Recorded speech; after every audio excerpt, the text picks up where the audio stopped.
Hey, what's up guys, and welcome back to the channel. And today we're getting into some creepy 4chan horror stories, and oh boy, today's stories are just so scary, horrifying, and just downright creepy, so you'll want to stick around. And these are just some of the best stories I have ever read from 4chan, and they just kept me on the edge of my seat the entire time. And before we get into it, make sure you like the video, subscribe to the channel, follow me on Instagram and Spotify. It helps out so much, and this video will be long enough already. So without further ado, let's get into some creepy 4chan horror stories.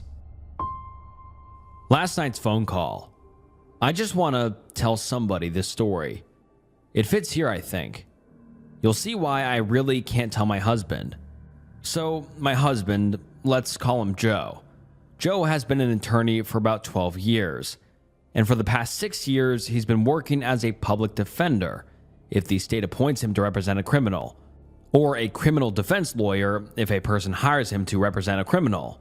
He specializes in, and therefore primarily does, appellate cases, and so most of his clients are convicted felons.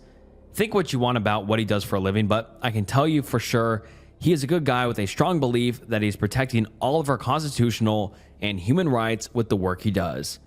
He's been spending a lot of time with his current client during this preparation phase of his case, and this means he has to spend a lot of time out at the prison. His client is a high-profile felon, twice convicted of a capital murder. If I said his name, you would know who he was, and then could easily figure out who my husband is too, so I'm going to leave it at that. Regardless, this guy is on death row, awaiting execution for 2 capital murders. But unlike the great majority of his past clients, my husband believes this man is 100% innocent. His client was convicted of killing an acquaintance and her son. There wasn't any physical evidence of the crime to speak of.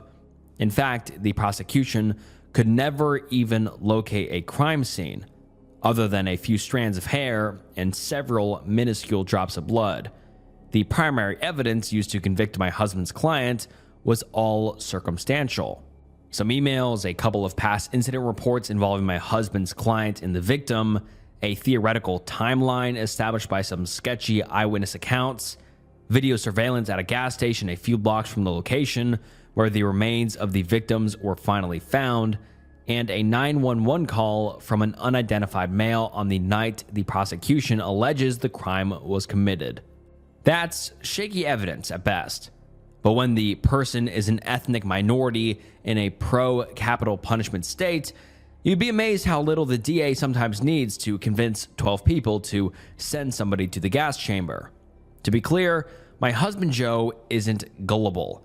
He's probably the smartest person I know, and he is well aware that most of his clients are actually guilty of the crimes they have been convicted of. In fact, this is only the 3rd time in his career he believes he is defending a totally innocent man.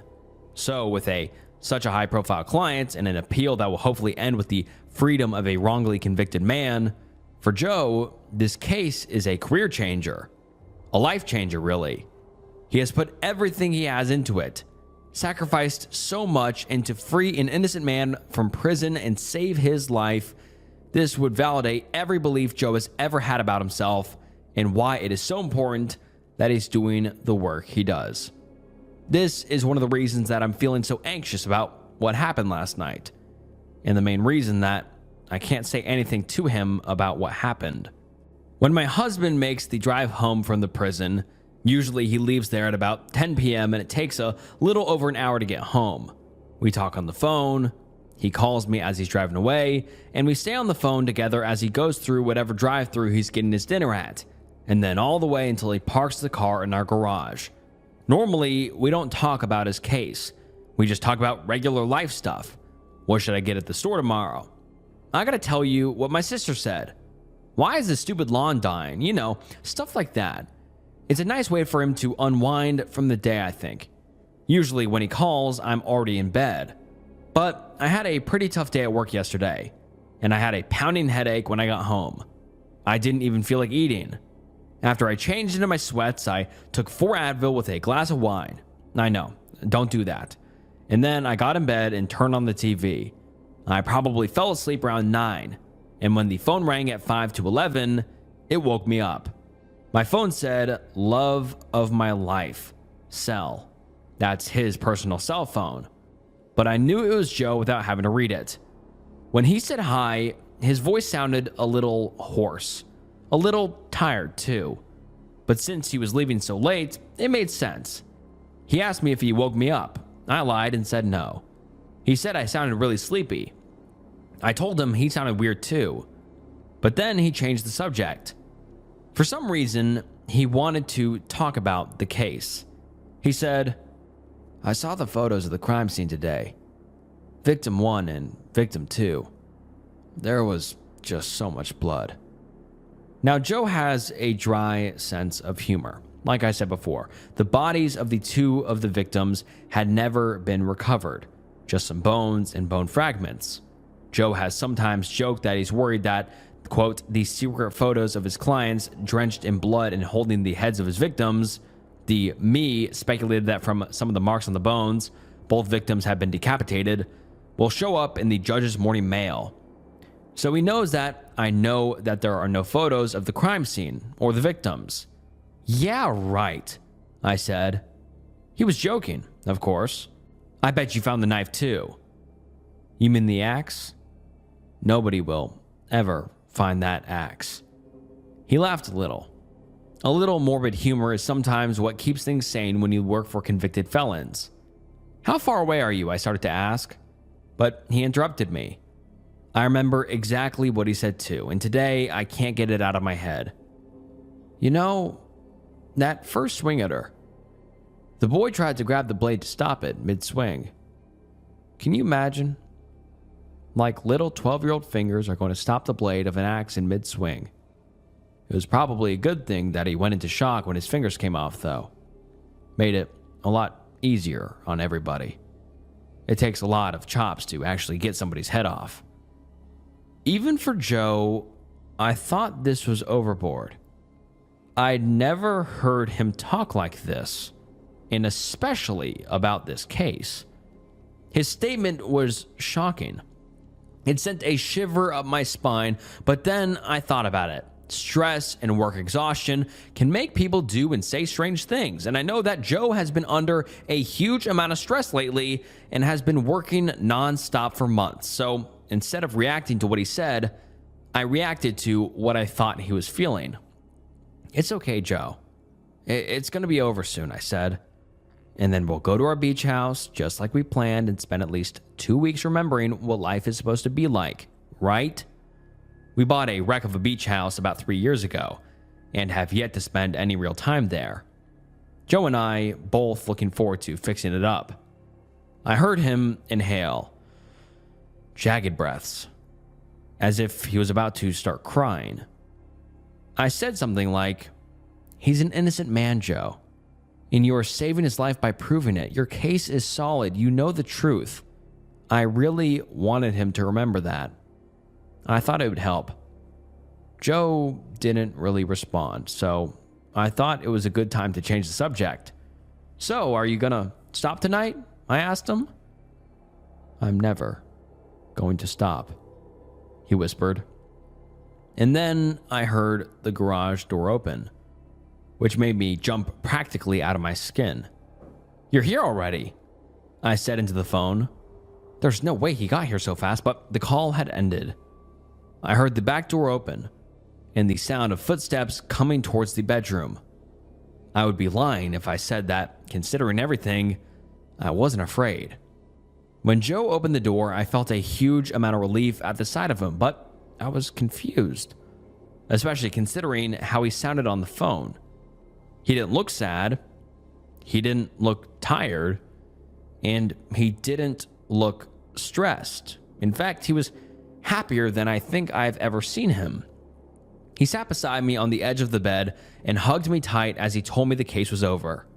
The new AG wasn't even going to go through with the trial. In a deal Joe had made just that evening, the state is allowing his client to plead guilty to second-degree murder and commuting his death sentence. Considering time served and his client's good behavior, Joe thinks he'll be out of jail in just a couple of weeks. It's over. Joe won. But the phone. I started to ask him. He told me his work cell was dead. He forgot the charger at the office.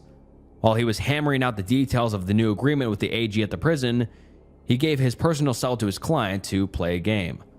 With all the excitement, Joe accidentally left his cell phone with his client and only realized it when it was too late to go back and get it. No big deal, he said. He'll get it tomorrow. Then he said he was sorry for not calling me.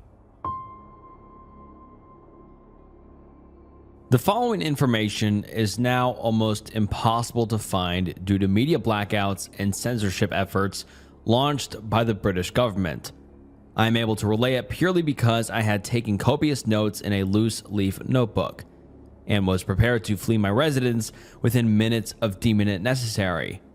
The events described below have been heavily investigated by members of an online community that is no longer in existence, and have been confirmed by multiple sources. In most instances, the sources of the information were posting on social media websites.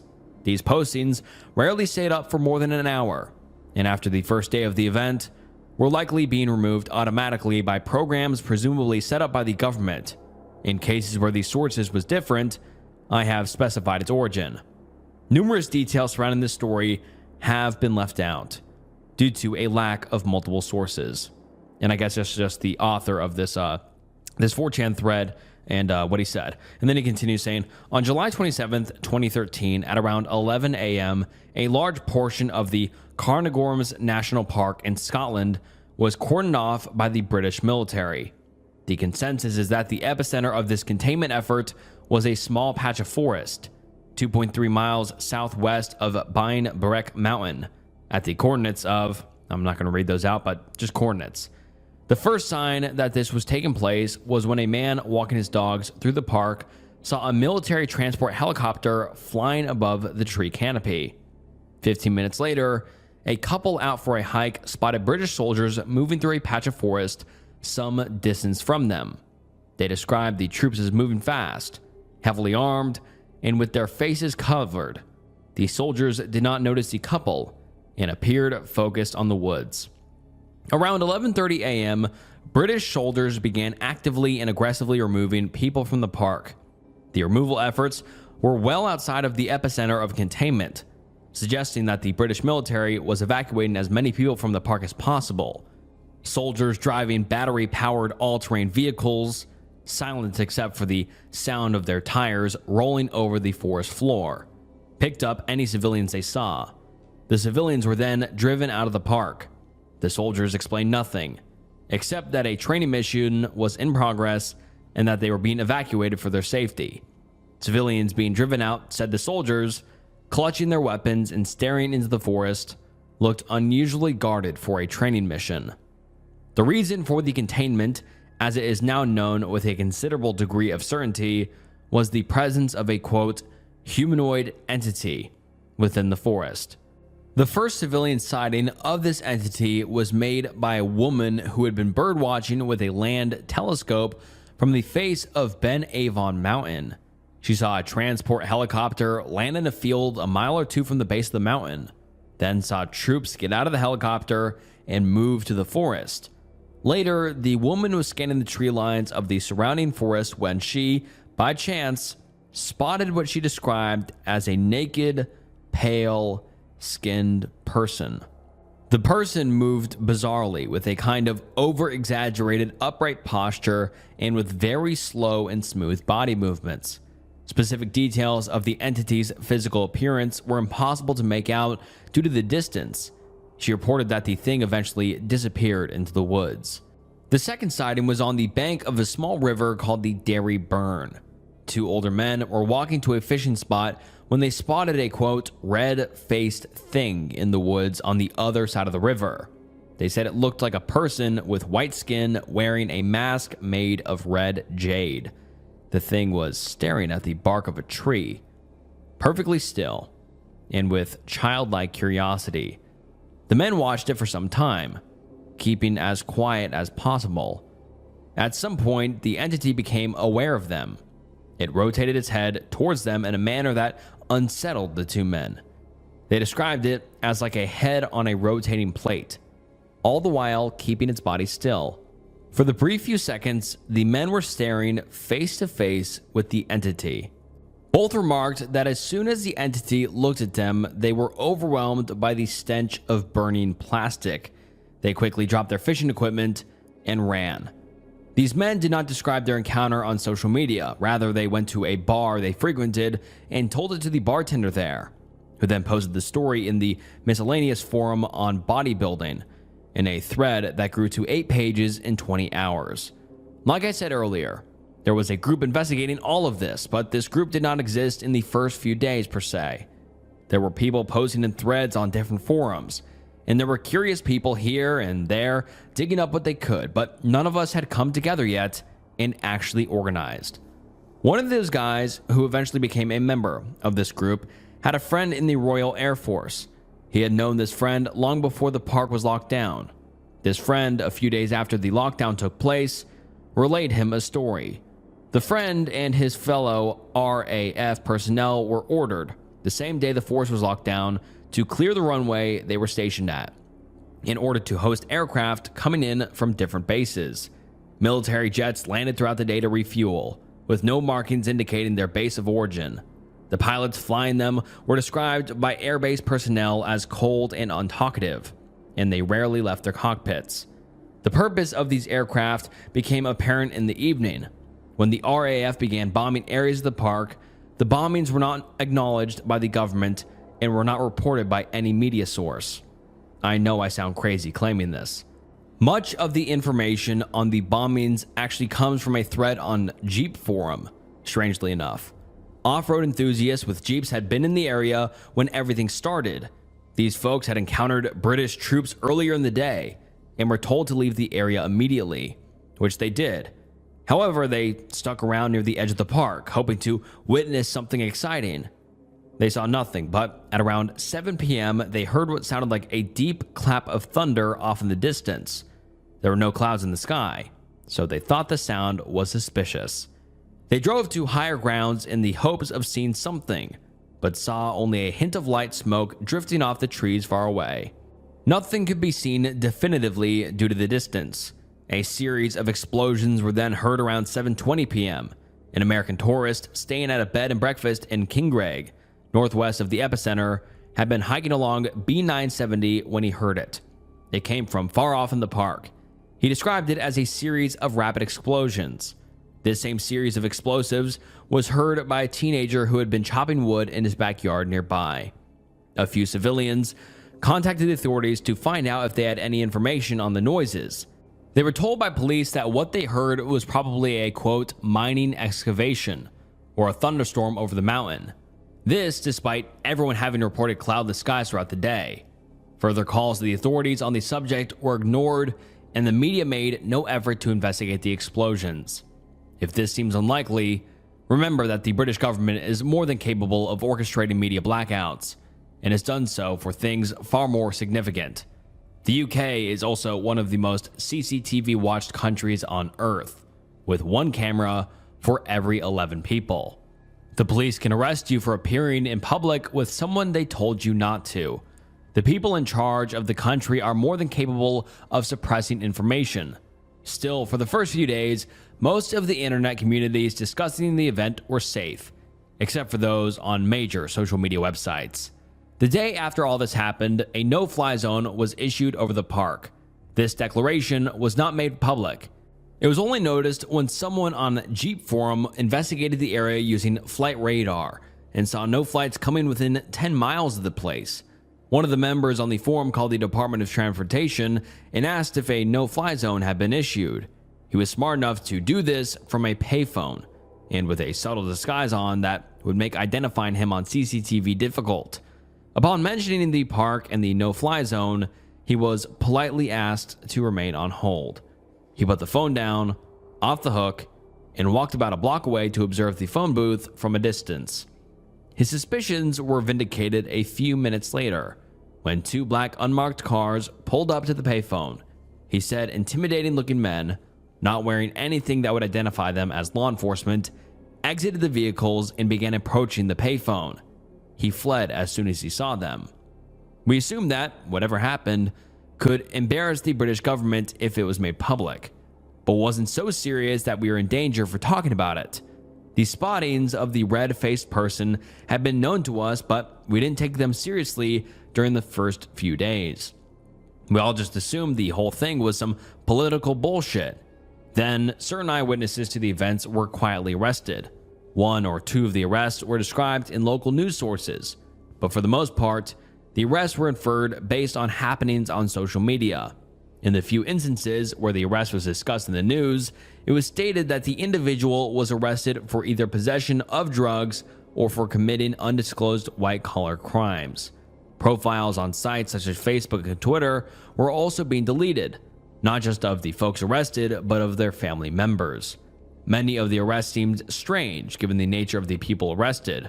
People, for example, were being arrested for large-scale drug possession, despite a history of absolutely no drug use according to their friends and family. Then the threads on Jeep Forum and bodybuilding both disappeared. Anyone attempting to revive the discussions was banned. Some of the major folks involved in the discussion managed to get in touch with each other, using email addresses that could be found on archived copies of the forums. With the help of a tech-savvy member, we eventually established a low-key private forum to talk about what happened. Things were quiet for the next few months. We tried to work out what happened and find evidence supporting all the claims made. It was exciting, you know? One member of the community had a large real-life social network and was trying to find anyone who might have information on what happened. Somehow, he said it was through an acquaintance in a government office he was put into contact with someone. The contact was out of the country and refused to reveal his location. The only communication he had with this individual was in the form of a single long email that was sent from a cryptic email address. The story told in the email was far more bizarre than anything heard yet. However, it included explanations for many of the things observed, and minor aspects of the story were confirmed by our own research. The majority of the members of our group, after much internal debate, came to accept the story as true. This anonymous contact, who used the alias Brown, claimed that the military lockdown of Cairngorms National Park was due to an emergency in a clandestine underground laboratory. Brown was a member of a 2-man response team, sent by the military to investigate the emergency. Brown thought it was strange that only 2 men would be sent to investigate, and came up with, as he was being driven to the lab, 2 reasons why the military would do it. One was that the military knew there was no threats within the lab and simply wanted to scout it with a small team. The other was that the military knew there was a major threat in the lab and saw these 2 men as disposable. Upon entering the facility, he assumed a third option, that only 2 men were sent because the military planned on killing them afterwards to keep the lab a secret. Brown described the lab as sleek and high-tech, with shiny blue-gray tiles covering the walls and floors. Most of the desks they encountered housed state-of-the-art computer technology. He saw it looked like it was from 50 years in the future. The team was told to recover hard drives, files, and notebooks containing information on Project Centaur. The nature of the project was not explained.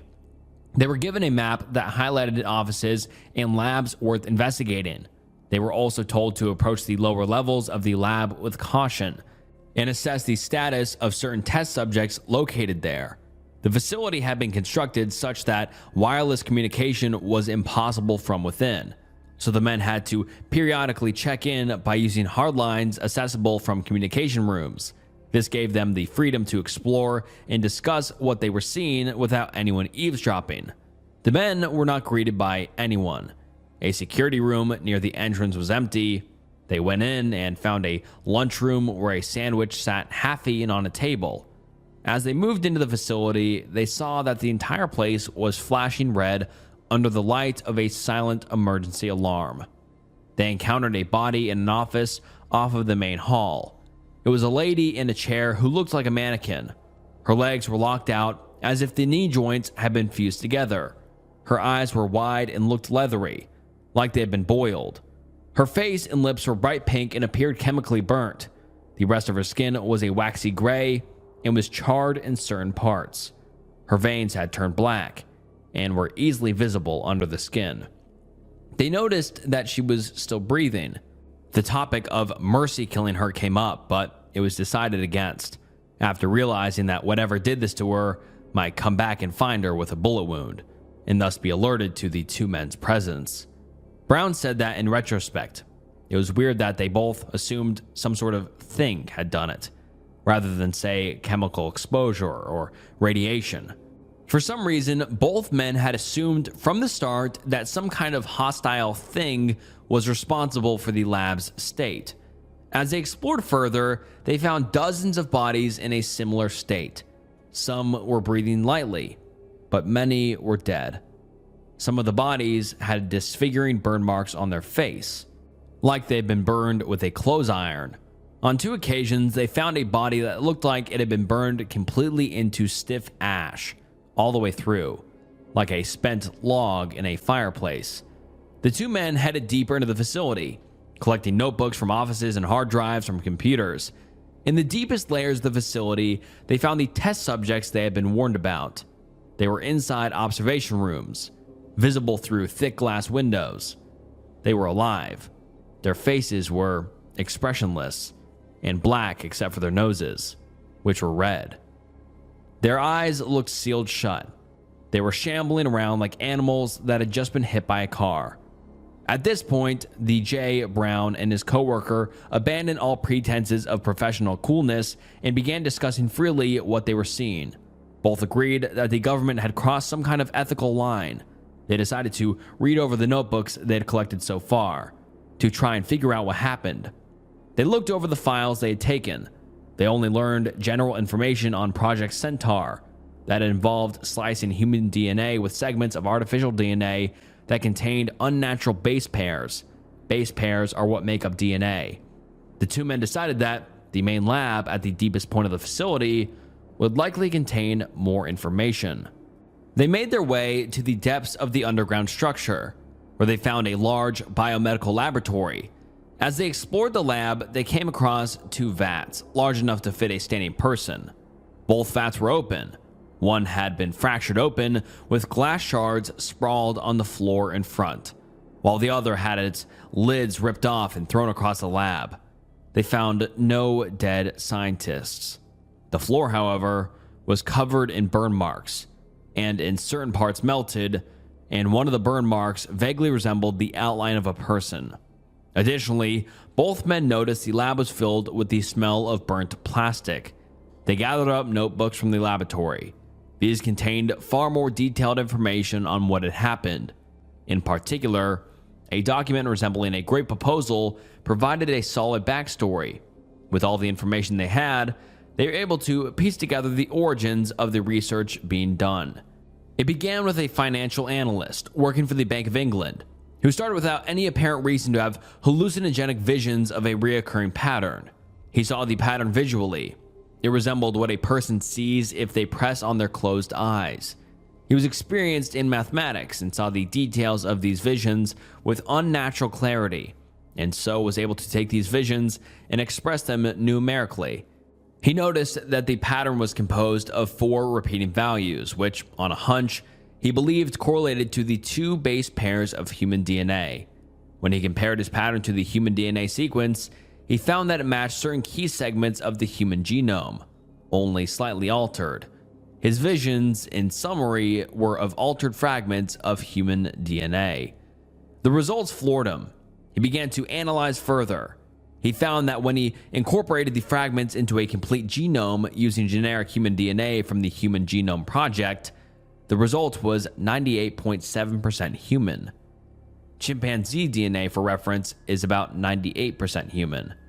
This genome, however, was not closer to chimpanzees. It was more distant. It was, if you will excuse me for saying, different in the other direction. His visionary genome, in certain instances, contained base pairs that were not one of the 2 that exist in nature. They were unnatural base pairs. Unnatural base pairs have been synthesized in laboratories, but obviously never found in nature. His vision gave no indication as to which base pair was required, but he was convinced that God had contacted him and had given him the recipe for perfecting mankind. Finding the right combination, therefore, was inevitable. He approached biologists from different universities, professors working in the field of synthetic biology, and spared them nothing of his theories. At this point, believed himself a prophet and assumed any who heard him would instantly recognize the importance of his task and lend him their help. One of the professors contacted the authorities immediately after the man dropped by and left his office. He assumed he was mentally insane. The financial analyst was taken into police custody. Eventually, he was subject to medical testing, where doctors found numerous small tumors in his optical lobe. His employment at the Bank of England was terminated, and he was supposedly transported to a 24/7 medical facility to receive specialized care. The man's fate is unknown. The government, for whatever reason, began to research his work. Apparently, they were as dumbfounded as the whole situation as anyone would be. They planned to introduce the described alterations into human DNA and observe what effects it had. Altering human DNA was, according to these documents, easy. Scientists could engineer a series of viruses to deliver the altered DNA to every human cell in the body. The only difficulty was deciding which unnatural base pairs to include. The government researchers had no leads, so they simply began trying different unnatural base pairs, hoping one would eventually work. They decided to test these viruses in living human subjects. The first few tests were catastrophic. Subjects who were injected with the cocktail began to suffer extreme reactions to the DNA-altering infection. Their bodies seemed to fall apart, skin blistered and sloughed off. Lymphatic fluid leaked from every square inch of skin. Organs failed in tandem. The initial test subjects all died within an hour of being injected. As the researchers experimented with different unnatural base pairs, they found formulations that kept subjects alive for longer. The subjects spotted in the observation room were created as a result of these formulations.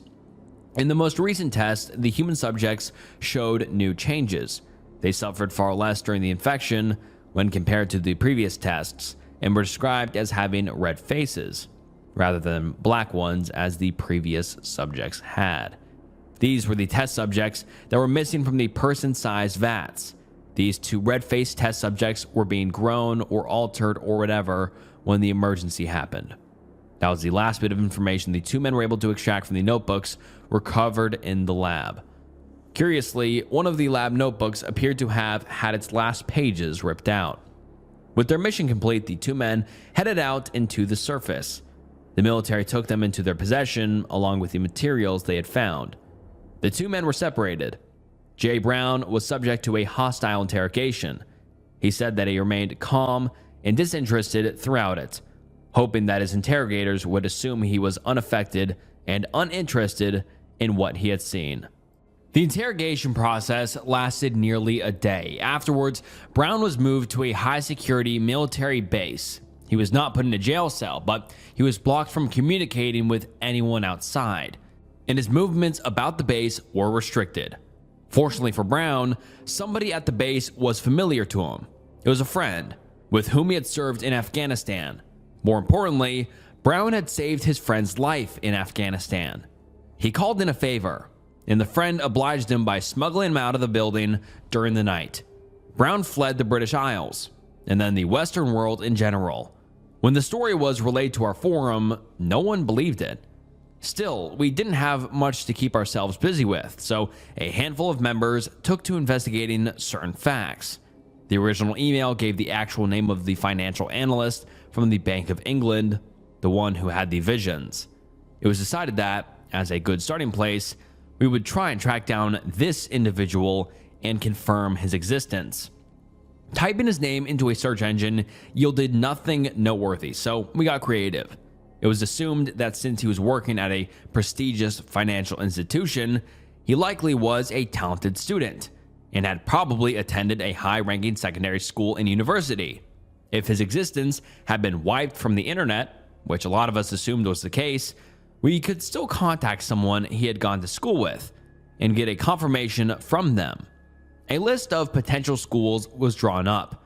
We decided to look at secondary schools, since it's far too easy for someone to attend a university without being known to the wider student body. Secondary schools, on the other hand, almost everyone is at least somewhat aware of everyone else's existence. People began calling secondary schools on our short list. After a number of unsuccessful calls, someone called a day trader who had attended Warwick School and had a reputation for a talent in math. The day trader's voice lit up at the very mention of the financial analyst's name. They had indeed gone to school together, he confirmed, and the analyst had been a prodigious student with high accolades. The person who made the call considered it a success. Before he could end the call, though, the day trader said something else. He had been contacted by the police a few weeks ago. The police warned the day trader that someone may call in the future and ask about the financial analyst, and that if anyone does, he must deny having known him and then contact the police immediately. This was a major breakthrough. It confirmed that the police were trying to suppress knowledge of the financial analyst and thus gave some weight to the ridiculous story of the underground lab. At this point, most of us had accepted P. Brown's story as accurate. Earlier, I mentioned that I was only going to describe events that had been verified by reliable sources. I feel that at least mentioning some of the unverified claims is necessary. They have been discussed and debated and researched heavily on our forum. And even though their credibility has not been proven, the simple fact that people were whispering them on our forum affected all of our perception of the event. Two stories in particular were considered nearly proven. The first one came from a man who had been biking through Carnarvon's Park the day the event took place. There are a number of facts that give this story credibility, but it had its doubters due to the nature by which it was known.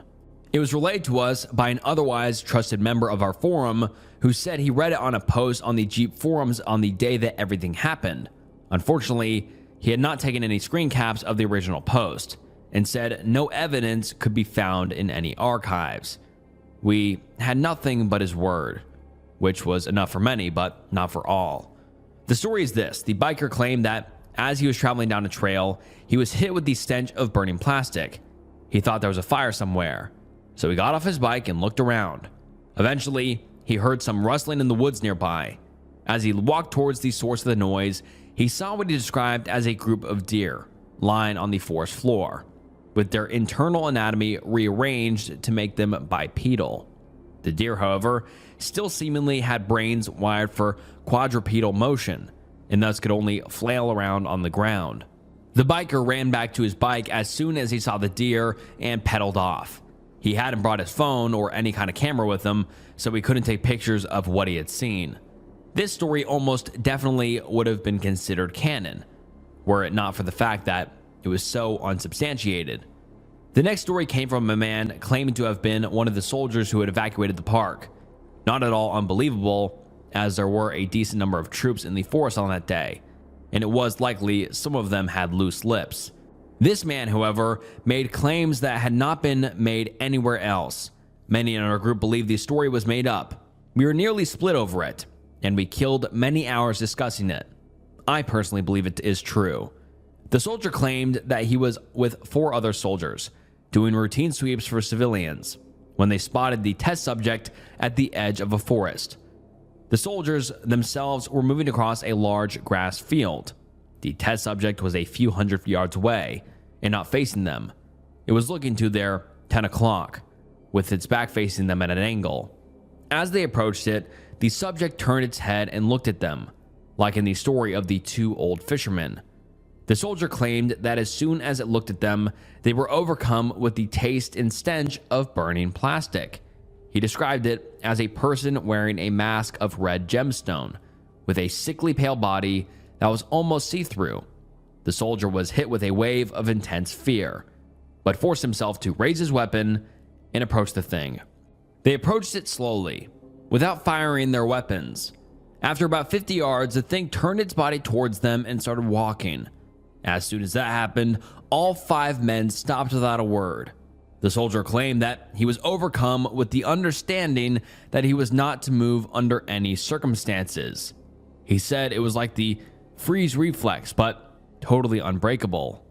He had been hit with the strange conviction that he'd be safe as long as he did not move.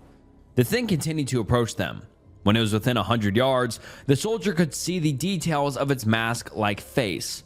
The eyes of it were closed, as was the mouth. The soldier said that at this point, he began to feel hotter, as if he were blushing and standing in front of an oven at the same time. Soon he felt like red-hot wires were being thread through his skin. The soldier was overcome with the knowledge that he would be safe despite the heat as long as he did not move. He was convinced that the damage was reversible, and that the way to reverse it was to not move. In retrospect, he realized this was ridiculous, and the heat was damaging his skin, and they all had burn marks after the encounter. The only reason he and his companions were alive was that the test subject got distracted when some animal ran through the woods behind it. The soldier heard the rustling, and presumably so did the test subject. It turned its head in a bizarre manner, like it was floating above its body, to look for the source of the noise. As soon as the thing looked away, some of the soldiers' freeze reflex lifted. It was still intense, but he was able to raise his weapon. His companions did likewise, and one of them fired off a round of bullets. The thing fled into the woods, dashing over 100 yards in what seemed like less than a second. The soldiers radioed in what had happened. They were then picked up and brought to a base. They were told that they had been exposed to an experimental deliriant, which had caused their hallucinations, the burning on their skin, and the sensation of being frozen. The soldier initially believed his superiors, despite having a suspicion about the whole thing. But he realized he had been lied to when he heard other accounts of the red-faced test subject. There are other unconfirmed stories, but there's a good chance they were simply made up. These two are the only that people really thought might be truthful. 2 weeks ago, the forum we had set up was shut down. As soon as I opened up the dead web page, I grabbed my emergency bag and left my apartment. I haven't gone back. Some of us more paranoid members had set up emergency communication plans we could use to stay in touch. If something like this were to happen, I tried making a few calls and sending a few emails, but I got no response. I'm trying to leave the British Isles. I plan to take a boat to continental Europe, then disappear in a former USSR country. I have no intention of continuing my involvement in this investigation. Good luck to anyone who wishes to continue where we left off. A few months ago, I was watching television in my living room when I heard the first howl. It reverberated through my bones like something from my darkest nightmares, leaving me temporarily immobile with the shock of it. After a few moments, I tried my best to regain my composure, reassuring myself with a forced laugh of self-depreciation that it was most likely just a stray dog or coyote. I told myself that it had just startled me with its suddenness. Nothing more. After all, I reasoned with myself. The mind likes to exaggerate things. The rest of the night passed without further events, and I went to sleep having all but forgotten. My dreams, however, were less forgiving. In them, I stumbled through darkened woods, heard echoing howls that seemed to come from every direction at once, was haunted by the feeling of piercing eyes following me at every moment. When I finally woke a short while before dawn, I was covered in sweat.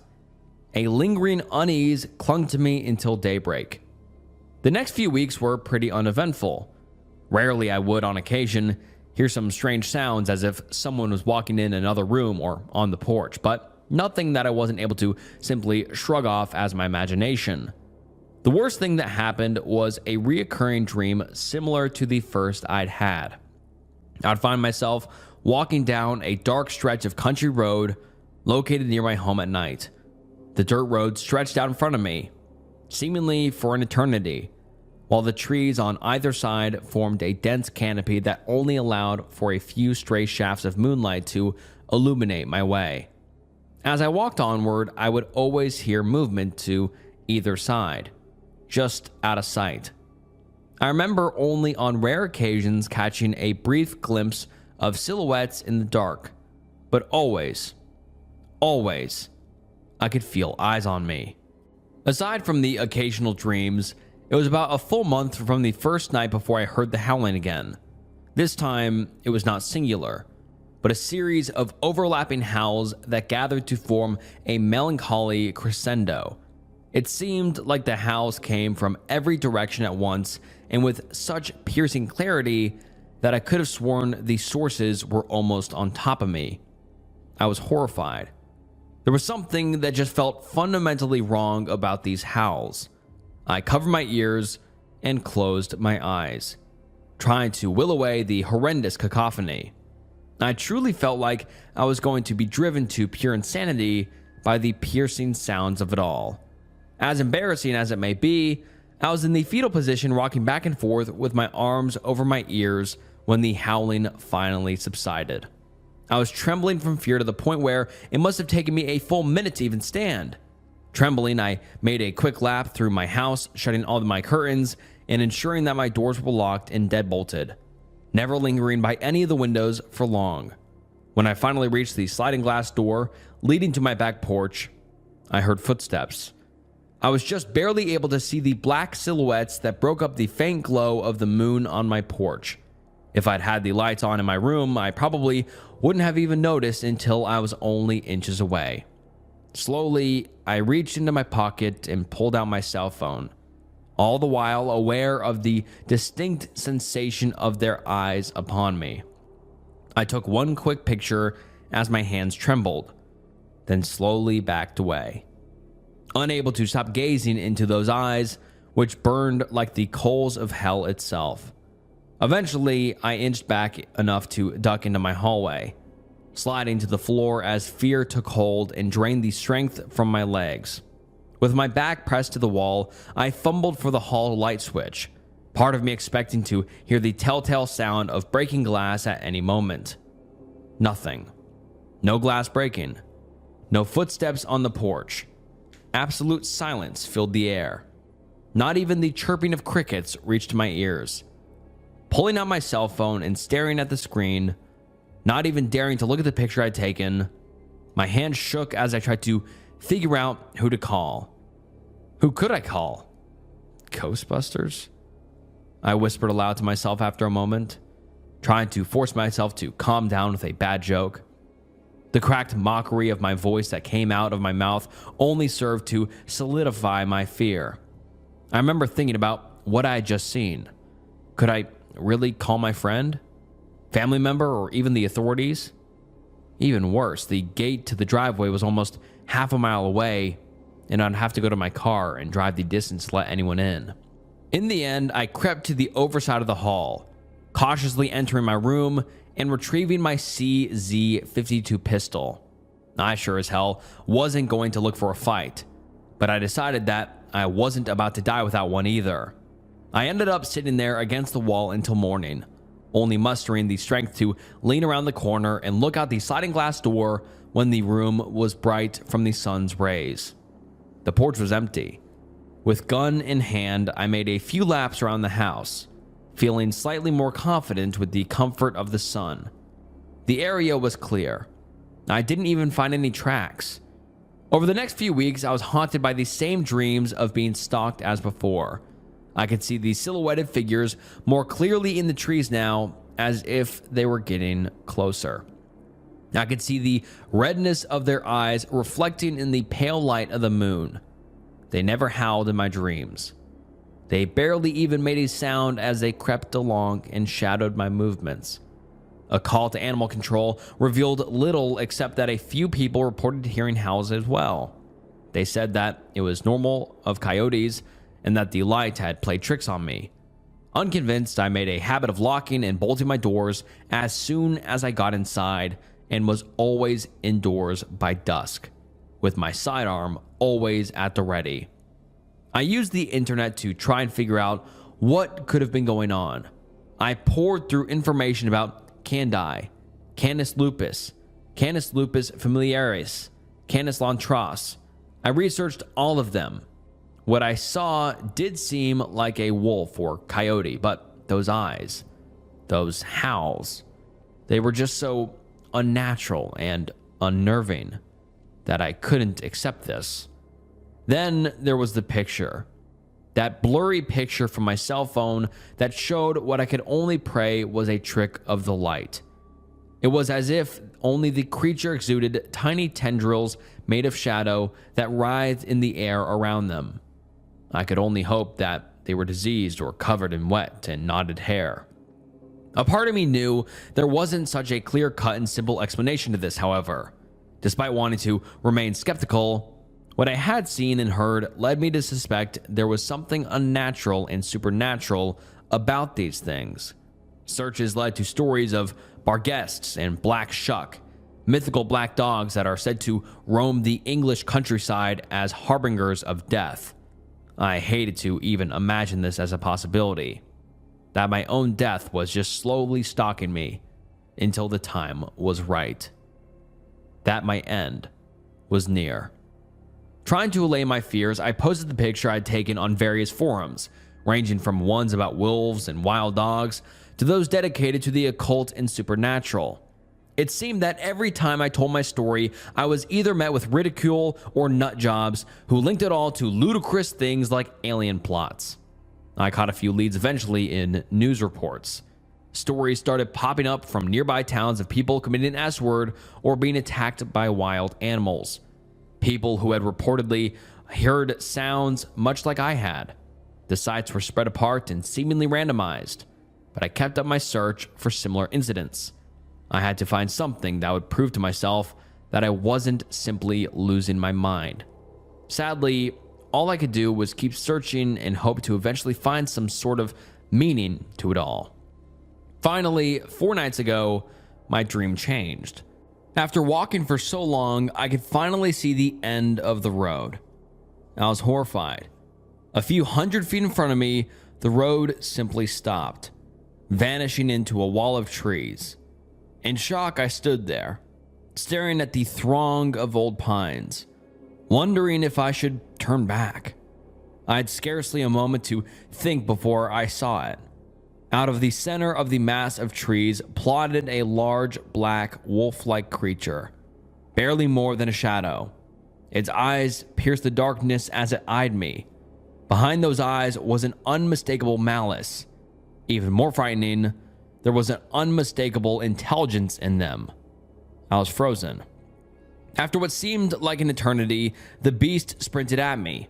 As the distance closed, I could see its body clearly covered in flowing black tendrils that flowed in the air as if its very essence was reaching out to devour all around it.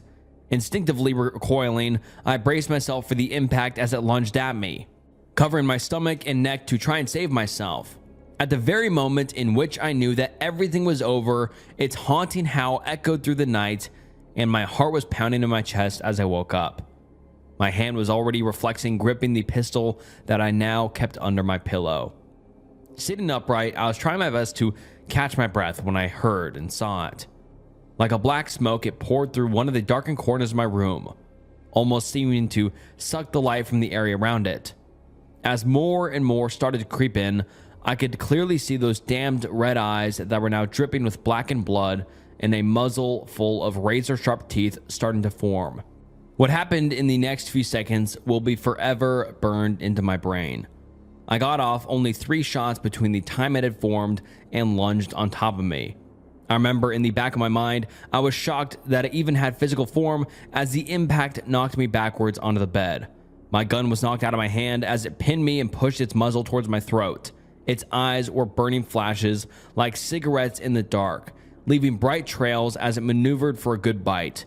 With one hand, I gripped its throat with all my strength, fighting to keep its gnashing teeth from my neck. While struggling, the putrid stench of 1,000 rotting corpses assailed my lungs as its breath washed over me. With my free hand, I groped frantically across my nightstand in a state of panic for some kind of improvised weapon. I was keenly aware of the sensation that my entire body was going numb. Those writhing tendrils of darkness seemed to permeate my very flesh. Everywhere they flowed through my body, it felt like it was submerged in freezing water. I had lost all sense of feeling in my arm that held the creature at bay by the time my hand touched the base of a familiar metal surface. My touch lamp blazed to light. In an instant, the snarling atrocity which lumbered over me seemed to fade from existence. Nearby, I heard a loathsome howl that echoed through my ears like a curse, then dissipated into nothingness. It took hours for me to regain feeling in my arm and my body. but I laid there until morning in complete and utter terror. Had the light driven it back? Was pure luck the only reason I was now alive? I could scarcely believe that it wasn't all some sort of hallucination. I wish that it had been something as merciful as insanity. In bed, I remember pondering my situation, trying to put some sense to this all. 3 shell casings laid strewn across the floor, and there were no holes in my wall. I wasn't sure how to feel about that. It told me a few things, however. There was no blood, but that beast had been hit and I was able to touch it. The sudden bright light seemed to have driven it back, but I had heard it later, so I doubted that it was fatal. It had appeared out of the darkest corner, so it possibly needed to manifest in darkness. Oh yeah, it also stalked me in my fucking dreams and toyed with me, only to then follow me into my bedroom and try to rip my throat out. I had no clue what the hell it was. I felt like I would never know what was going on. I started leaving all my lights on all night and switched all of my bulbs to 100 watts. Saving power isn't exactly high on my list of priorities anymore. I've tried staying awake forever, didn't turn out too well, but I can't remember what I dreamed of those past few nights. That's something I really don't find myself regretting. I've heard it nightly, outside, howling, walking around on my porch. I don't think anyone can ever become accustomed to that accursed howling, but it doesn't completely paralyze me with fear anymore. It may not have been much progress, but it is something. Last night, I had a bit of a breakthrough, although it doesn't really help my current situation. I'd long assumed there wasn't any chance of actually getting a serious response in any of the forums I had visited and given bits of my story to.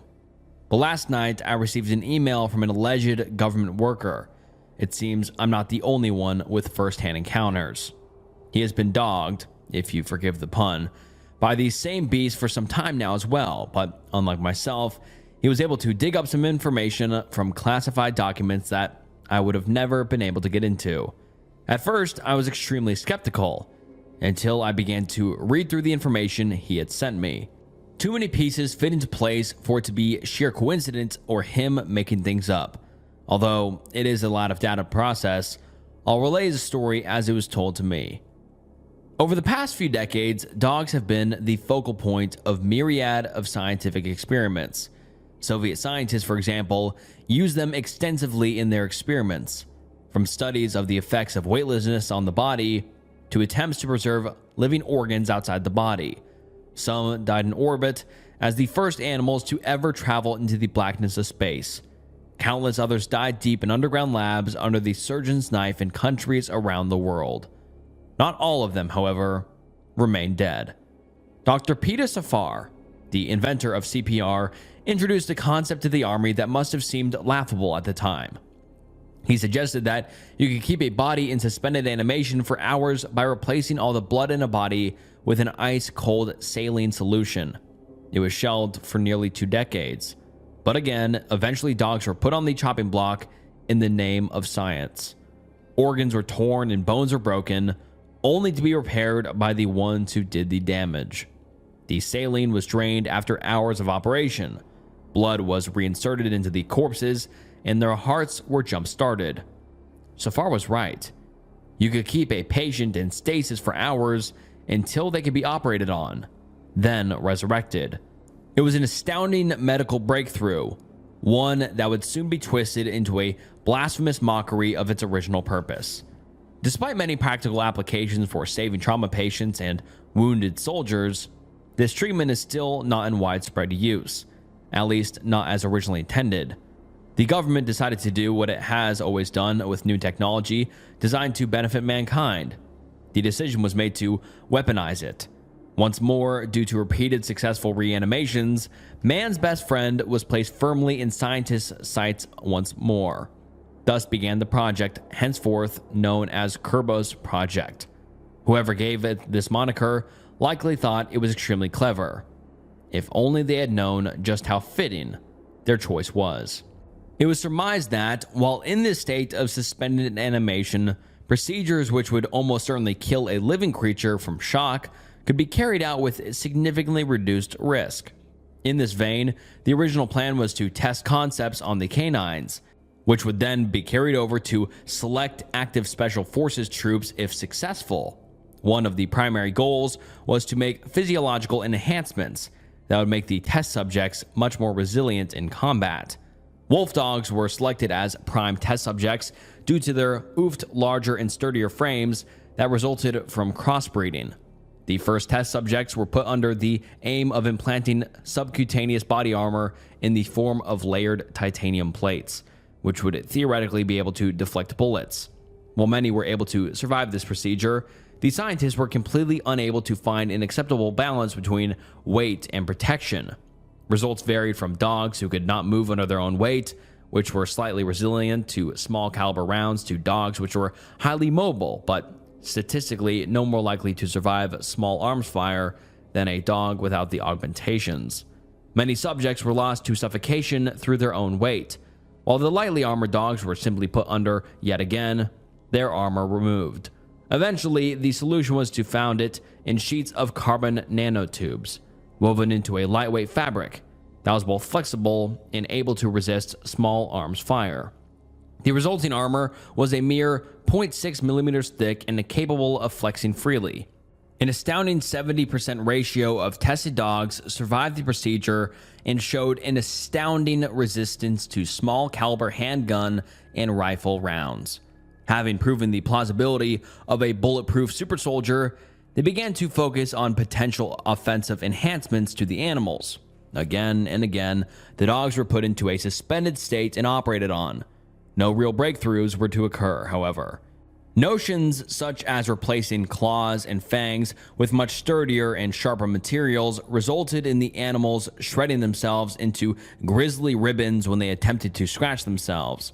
It was in this period, however, that abnormalities started to make themselves clear. The wolf dogs that had been under the knife the most started to show signs of instability. They ran into the walls as if chasing an unseen foe.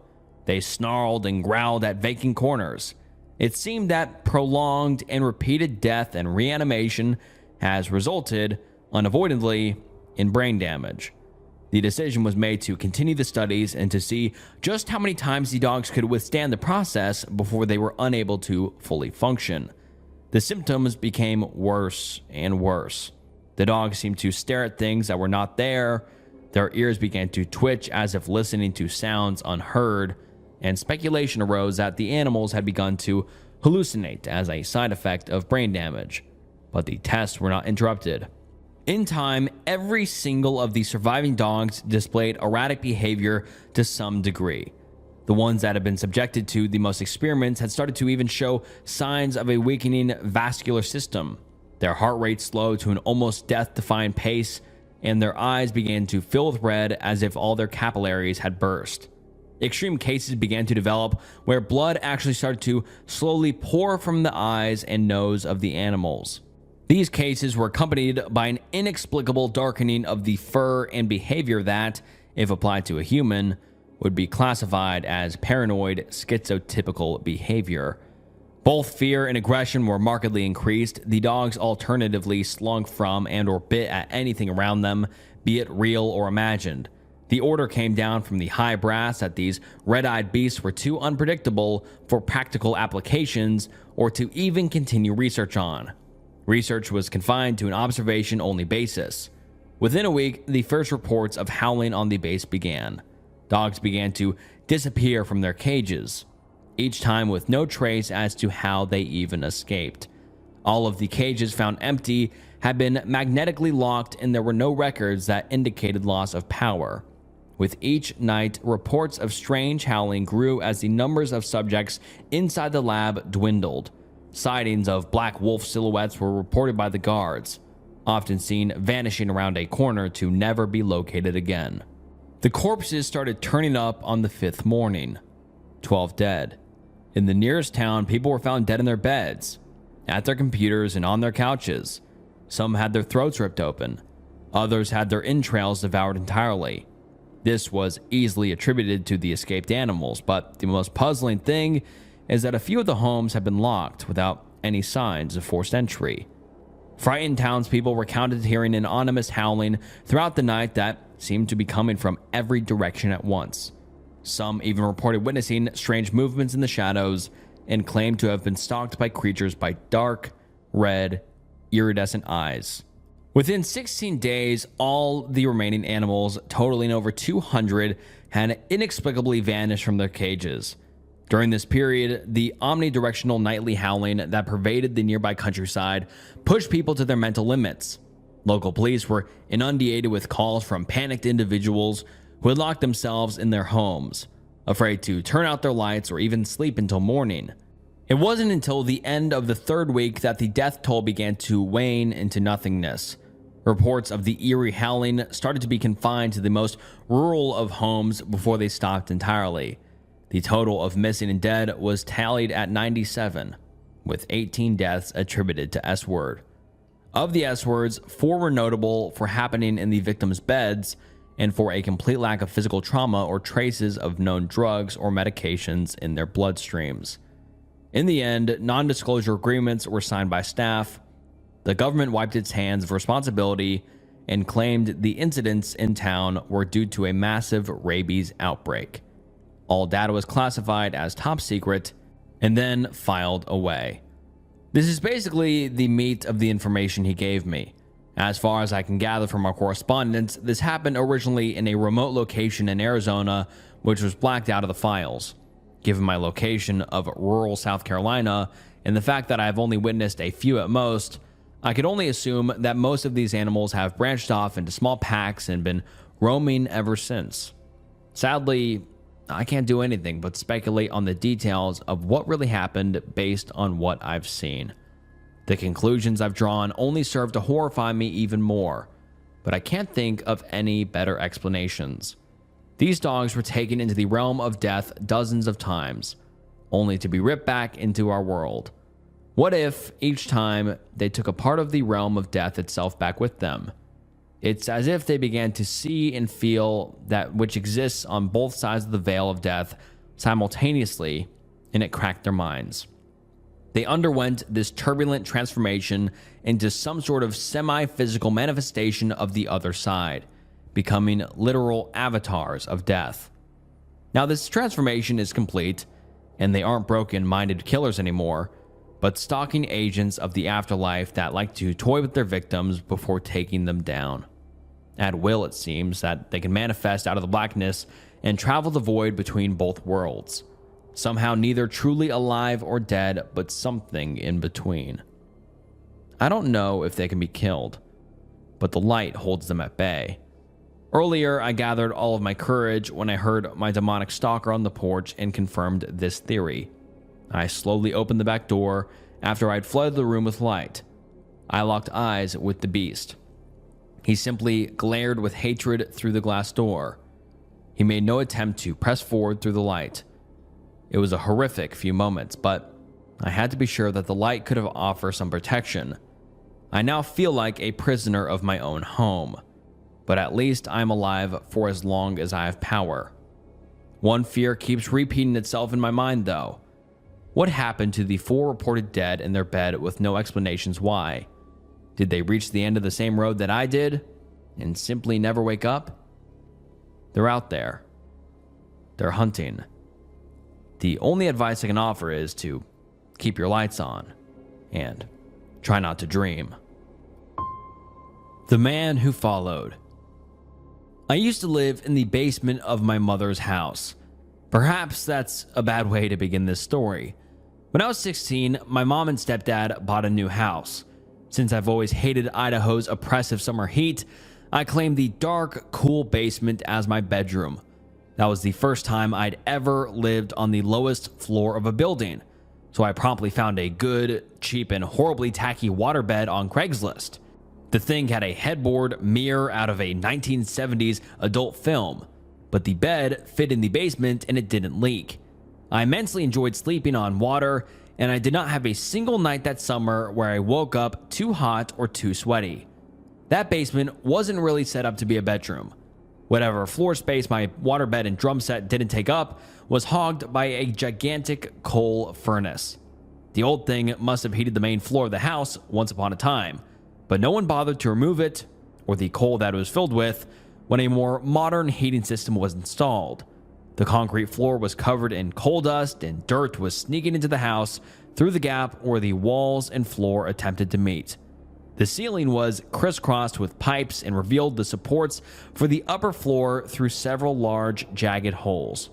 To most people, it looked just like a shabby basement. To me, it looked like a scene out of a bad horror movie, which was excellent because I loved bad horror movies.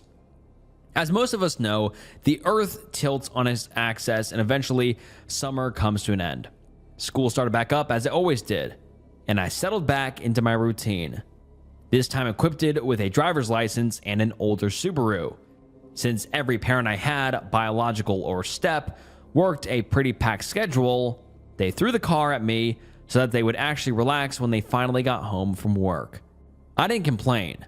The independence of being able to shuttle myself from school to swim team practice, violin lessons, friends' houses, or anywhere else a tank of gas would take me was amazing. Driving was one of my favorite things to do until that winter. I'm not wasting your time with a story about snow. Sure, Idaho gets a lot of snow, but after some doing donuts in an empty parking lot, snow on the roads wasn't daunting. I knew my limits there. No, this isn't about snow. This is about being followed. That winter, I started getting followed by a man.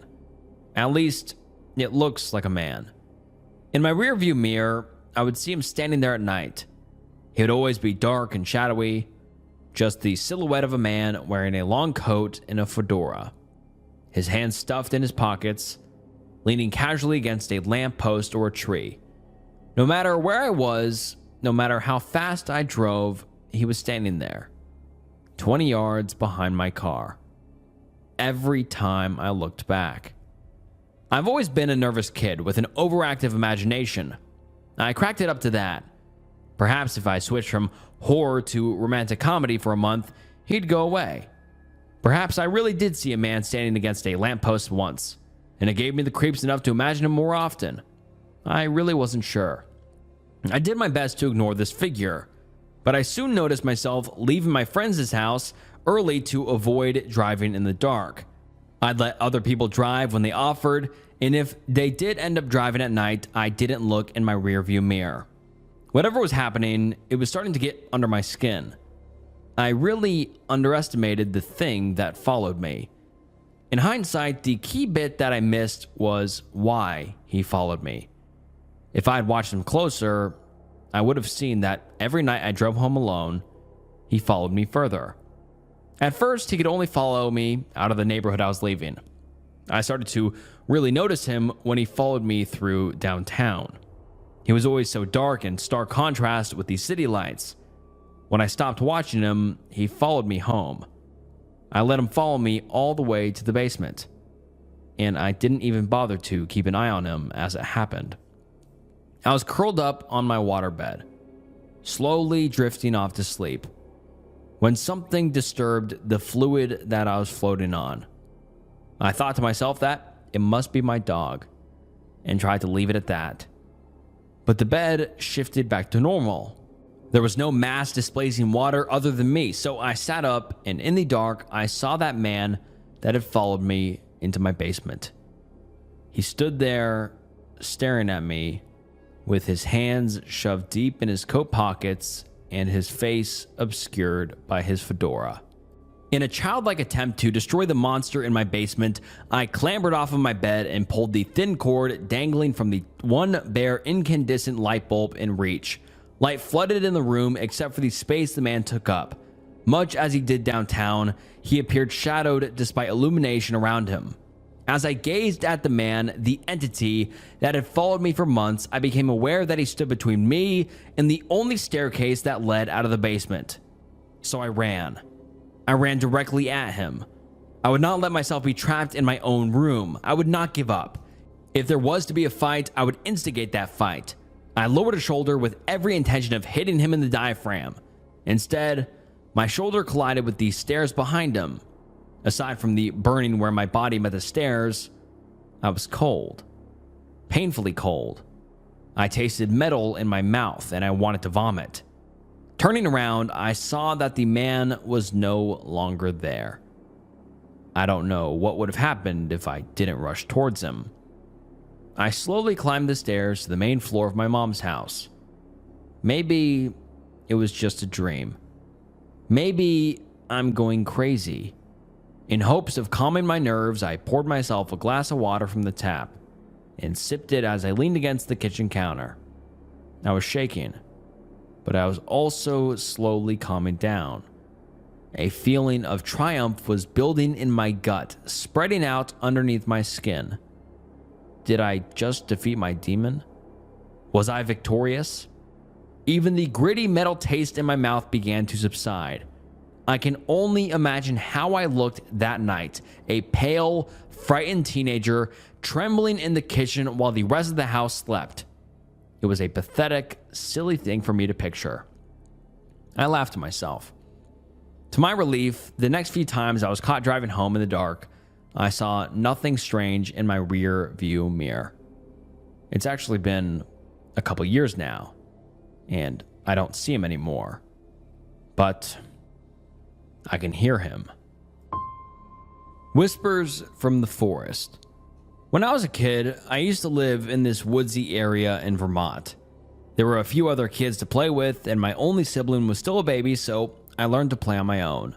Throughout my time as a child, I spawned various imaginary friends to stave off the boredom I faced with little interaction with other children. Naturally, my curiosity got the better of me, and I began to explore the woods. There were trails that intersected and diverged all throughout the woods, and it wasn't uncommon to find other people walking along them. It did catch me off guard one day when I saw two other kids walking along the trail I was on. I was excited and went to meet them. One was a boy, Tyler, slightly older than me, and the other was his sister, Katie, who was slightly younger than me. They lived at a house about 10 minutes away from mine, but the only way to reach it was through the woods. Over time, we met and began to play more and more often. Tyler and I became good friends, and we started to leave Katie out of our fun a bit because she was younger and a girl. Of course, this upset her, and she began to hate me whenever I came over to play with her brother, but being the cruel children we were, it just added a bit of sadistic pleasure to it. Tyler and I began a makeshift map of the woods, using our houses as the central location. We searched quite a bit in all directions, and this tended to fill our days and went into the night. My parents, while happy I made a friend, began to worry over my venture into the woods and started to put time limitations on how long I could stay out. Tyler's parents seemed to agree with mine and sent Katie with us to make sure we listened. Katie was excited our first day out together, but ignored me almost entirely, only speaking up to argue with my suggestion of where to go next. After one particular vocal debate on her end, I snapped at her. She immediately teared up and ran away. I tried to chase after her, but Tyler grabbed my arm before I could take more than one step. "She'll just go back home. Let's keep going." I assumed he knew his sister better than I did and went with them. We explored out a bit until we hit a large river. We toyed a bit with the idea of crossing it, but relented when we saw the sun's position in the sky. It would be dark by the time we got back anyway. As we followed the map back to our houses, we made mental notes of what trees could be used to make rafts or what might be a faster route to the river. It was just starting to darken outside when we heard a voice. A young girl, and what sounded like an older man. We almost shrugged it off until Tyler bolted towards the noises. I tried to ask what was going on until I realized what he heard. The girl's voice was Katie. We kept moving until we came to a slight mossy rise overlooking the clearing where the voices were coming from. Deciding it would be stupid to just run in there, we flattened out on the rise and scouted out the situation. In the middle of the clearing was Katie, but there was no man. Katie was looking at something though. We just couldn't see from our vantage point. As we rounded the rise and went into the clearing, Katie became aware of us. She turned with a smile towards Tyler and a scowl towards me. She waved Tyler over, saying, "Come quick, meet my new friend, Bella, or was it Bolly?" The male voice was heard again. It was a guttural sound that left ringing in my ears.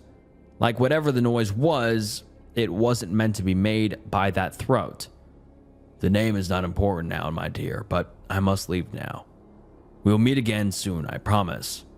Katie rushed forward towards the trees at the opposite edge of the clearing, telling the man to stop. Tyler immediately went after her. I just stood there wondering what the hell that was. The thing wasn't human as far as I could tell. It was slightly higher than my waist. I couldn't see any details on it though besides its eyes, which were yellow, like a goat. It left after it finished its sentence and there was no sight of it. We never saw it leave, it seemingly just disappeared. Tyler and I were creeped out knowing this wasn't normal, but Katie thought it was some type of magical being like in Disney movies. In fact, she said that Bella told her that she could become a princess if she kept talking to him. And what girl didn't want to become a princess? Tyler warned her away from talking to the thing and threatened to tell his parents about it. It was an empty threat because we both knew that either his parents would think he was lying or that they would believe him and not allow him to go into the woods anymore. After that, we took a break from exploring for a few days, each of us trying to come up with an explanation as to what the hell that thing was and too scared that we might face it ourselves. Katie held no such apprehension and would sneak past her brother early to go into the woods. Tyler did tell his parents about that after the first few times she came back with trinkets, which were things made of animal bones or organs. Katie's parents forbid her from going into the woods without Tyler to accompany her, and so she pouted for a few days. One day, though, she came to us while we were at Tyler's house and excitedly told us about how Baldy came to her in the night and told her about how he was a prince and he would make her a princess if she came outside. But for some reason, he disappeared before she could go out. That thing's been coming here every night since we first saw it, Tyler said as soon as she left. What? I said, dumbfounded. Yeah, it walks around our house and then sits below Katie's window for a bit. Last night, it tried to open her back door, but I made sure it was locked before I went to bed. Well, how the hell did it talk to Katie then? I don't know, dude, but it was in Katie's room last night. I fucking ran to her room as soon as I heard it and it disappeared. I guess it only wants her. The story gave me goosebumps and I made sure not to wait until even dusk to leave for my house. The visitings continued and seemed to be progressing more and more towards Katie leaving with this thing. Tyler tried to tell his parents, now more concerned for his sister's safety than his ability to explore the woods, but they laughed it off as if he had an overactive imagination. We came up with a plan one day. I would stay over at Tyler's house for the night, and we would trap and maybe kill the thing before it went any further. We gathered everything we could possibly need. We booby-trapped all entrances after his parents went to bed and stayed in his living room with knives from his kitchen nearby. We both must have dozed off as we were yanked awake by that thing's unnatural voice upstairs. A quick glance around showed that none of the traps went off, but somehow this thing was still inside. We grabbed our knives and ran upstairs. As we reached Katie's door, the creature never stopped talking. Still inaudible from our position, but it was clear what it wanted. Its voice almost had a gleeful tone. Tyler and I ran in without much hesitation, but were unprepared for what we met. It seemed like it might be a goat, but it stood on its hind legs. Its front legs ended in these gnarled, gray-skinned human hands, and its back legs ended in similar feet. Its rib cage was visible through its fur and skin, giving it a look of death, and it smelled like it had been rotting under a hot summer sun for weeks. It turned to us, but Katie didn't. She kept her joyful gaze on the creature the whole time. I see we have visitors. Would you like to come with us? The ringing followed the words instantaneously as if he had been hit in the head by something hard and heavy. Tyler charged forward and lunged at the thing with his knife. The knife landed but didn't go in. The blade bent and then snapped as Tyler went tumbling from the weight being shifted from his feet. Many have tried that, my child. I fear it is not possible to slay me with items of this realm. Tyler yelled for me to follow, but I was frozen by the creature's gaze. The thing slowly grabbed Katie's hand and led her out of the room. As it brushed by me, the smell of death overwhelmed me and I vomited. Tyler grabbed the knife out of my hand and chased after it. After a second of waiting, I followed him. It was already at the back door by the time I got down there. Tyler kept screaming to let her go and perhaps to alert his parents. Katie kept telling him to be quiet so she could go to her kingdom. And the creature, it just kept staring at us as it walked out the door without setting off the traps as it left. It seemed to be trying to remember what our faces looked like. I felt like it was looking at more than just our faces too. Perhaps our souls. Tyler followed them out, shouting Katie's name as the pair reached the shadow of the woods and disappeared. Tyler didn't even hesitate as he plunged into the darkness himself. I did the only thing I thought was sensible and tried to wake his parents up, who didn't hear any of the commotion from the events before. They were panicking as they called the police and went out into the woods themselves. I tried to make myself go into the woods to help the family find their child/sister, but I couldn't. The wrongness of that creature shook me to my core, so I just sat in their backyard, waiting in case Katie came back and tried to stave off thoughts of what would happen if that thing was with her. I sat for a while, hearing the increasingly distant shouts of people searching for her. My parents joined in and some other neighbors. The police did as well with some search dogs, but I just sat and waited. It might have been an hour or two before Tyler came back, and he was running that. "Where's the map?" he shouted as he broke through the forest. I don't know, what? He shoved past me and ran into the woods. He was tossing things around frantically, searching for the map. I saw them. They were heading towards that first clearing we saw that bastard in. I just forgot where it was, and I want to cut them off. I'll go with you, I finally choked out. Tyler barely nodded as he finally found the map. We set off towards the clearing we had marked out clearly on the map, if only to avoid it. The path we took was the fastest way, but rough because it didn't follow any actual trails. After collecting a fair amount of scrapes and bruises, we reached the clearing, where we saw them. The creature stood, eyes fixated on us. In the center of the clearing, Katie was slightly off to its side. "Let her go, you fucking piece of shit," Tyler yelled as he ran forward. I followed slowly, but I believe we both noticed the hole at the same time. It was about 4 feet in diameter and had some unnatural glow coming from the bottom, wherever that was. Whispers echoed in the clearing, coming from the hole, in all different languages, some not even human. "This is your carriage, princess." The ringing followed yet again. Katie looked into the hole, a sense of fear coming over her face. This doesn't seem right. Tyler had closed the distance and was futilely trying to attack the creature. Knowing that wouldn't work, he shifted his attention to Katie and tried to pull her away, but the thing's horrific human hand was wrapped around her waist and gave no sign of letting go. "Stop it, Tyler, you're hurting me." "Let go of her or I'll fucking gut you right now." The creature gave a curious look at Tyler, then glanced again at me. I have plenty of people down there, but no princess. This is how it must be. It stepped into the hole and dragged Katie down with it. Tyler tried to hang on, but the sudden pull of Katie made him lose his grip on her arm. Hot air pulsated out and blew both of us away from the hole. I hit my head on a tree and everything went black.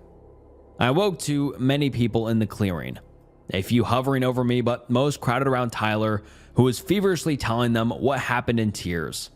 No one believed him, even with the 4-foot circular burn mark in the grass. The following weeks, Tyler ignored me entirely. I think he blames me in part for my cowardice. I do too, to an extent, but I'm not sure what I could have done anyways. About 2 months after Katie's disappearance, I woke from a horrible dream about what was at the bottom of that hole. But then I heard the whispering. I steeled myself and looked out the window. It was Katie. She was at the edge of the woods in my yard. I slowly got out of bed and went downstairs to my back door. If I brought Katie back to Tyler, everything would be all right. Something was off about this, though. There was a ringing, in my ears and faint whispers from the darkness of the woods. I opened the door and glanced out. Katie was now in the middle of my backyard, but the top of her head was missing. The edges of the hole seemed to have been made to look like a crown. She was horribly pale and her eyes were glazed over. I knew this wasn't Katie, or wasn't anymore.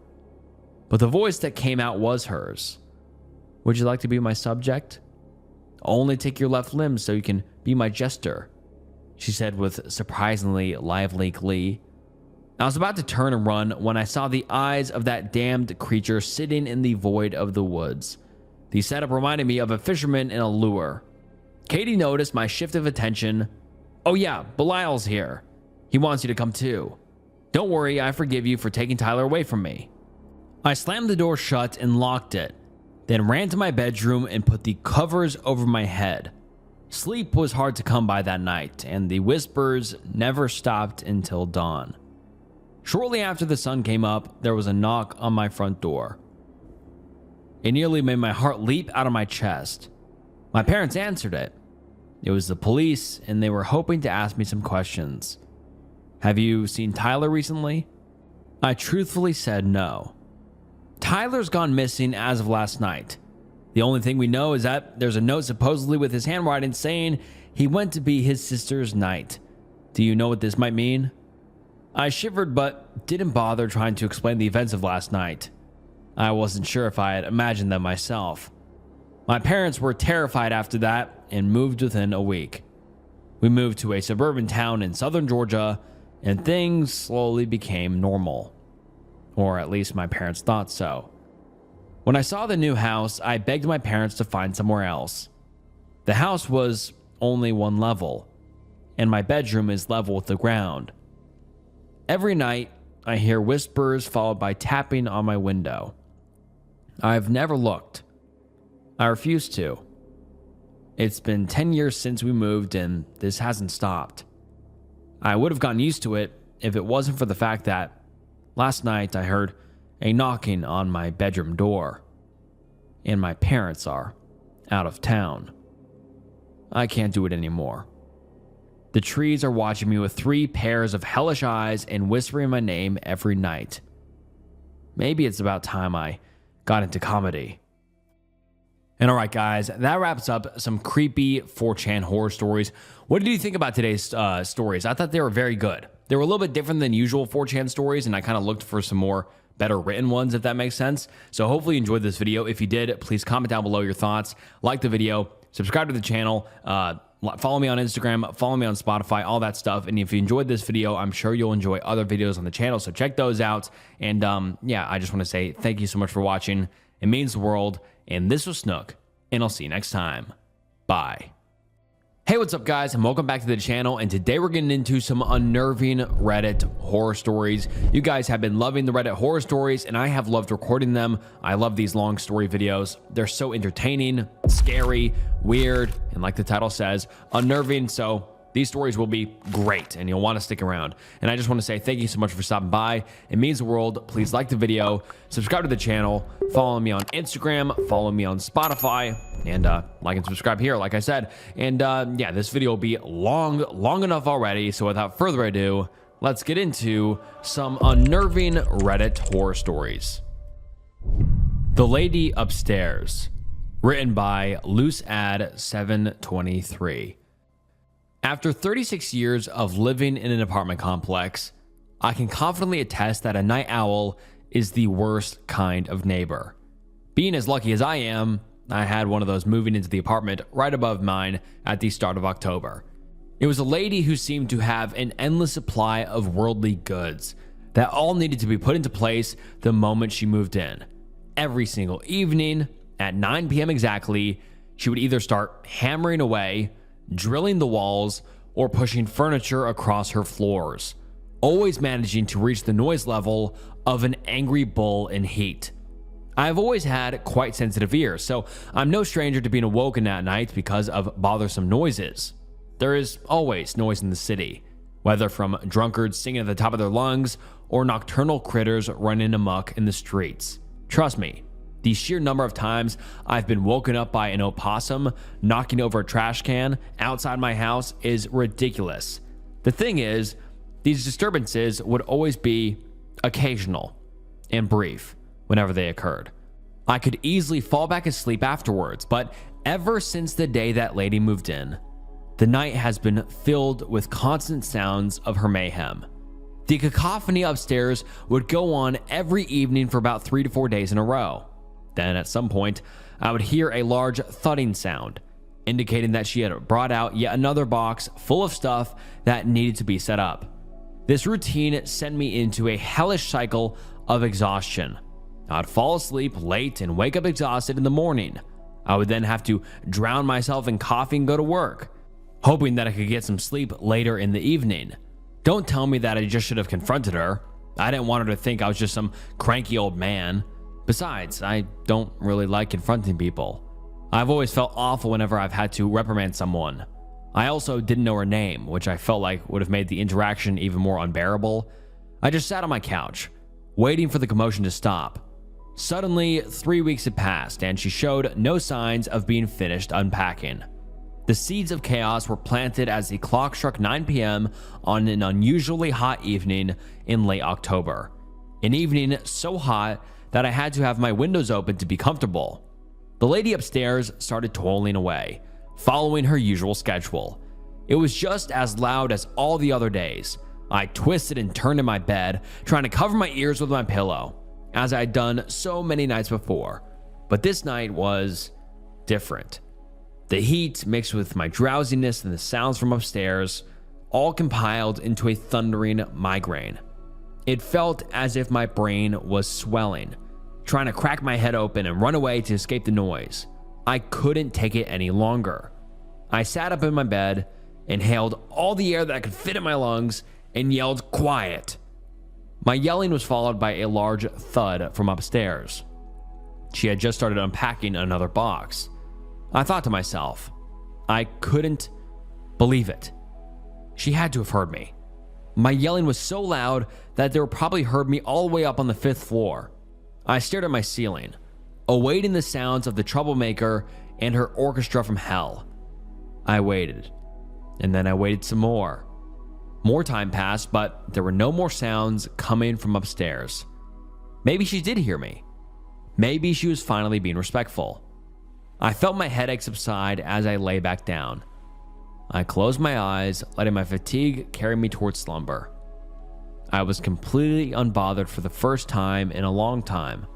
I rose with the sun several hours later, and I didn't have to chug half a liter of coffee to stay awake. I went to work with a smile on my face and a good feeling in my body. Everything was easier. I was happier. It was paradise compared to before. I came home that evening, hoping that the night before wasn't an exception. If only I had been that lucky. After the sun had gone down, there was activity in the upstairs apartment again. This time, though, the sounds were a bit different. All I could hear was bump, bump, bump, repeated over and over again. I couldn't place the sound. It didn't come from any tool that I know of. I was sure of that. There were irregular pauses between the sounds, ranging from about 5 seconds to 10 seconds. It wasn't just heavy footsteps, that was for sure. The spaces between them were too big. It wasn't a hammer either. The sounds were much too quiet for that. This thought process continued as I lay in my bed that night, my wary eyes fixated on the ceiling. Maybe she's tapping her foot on the floor to a song, but the sounds are not rhythmical in the slightest. Maybe she's dropping a ball repeatedly, but why would she even do that?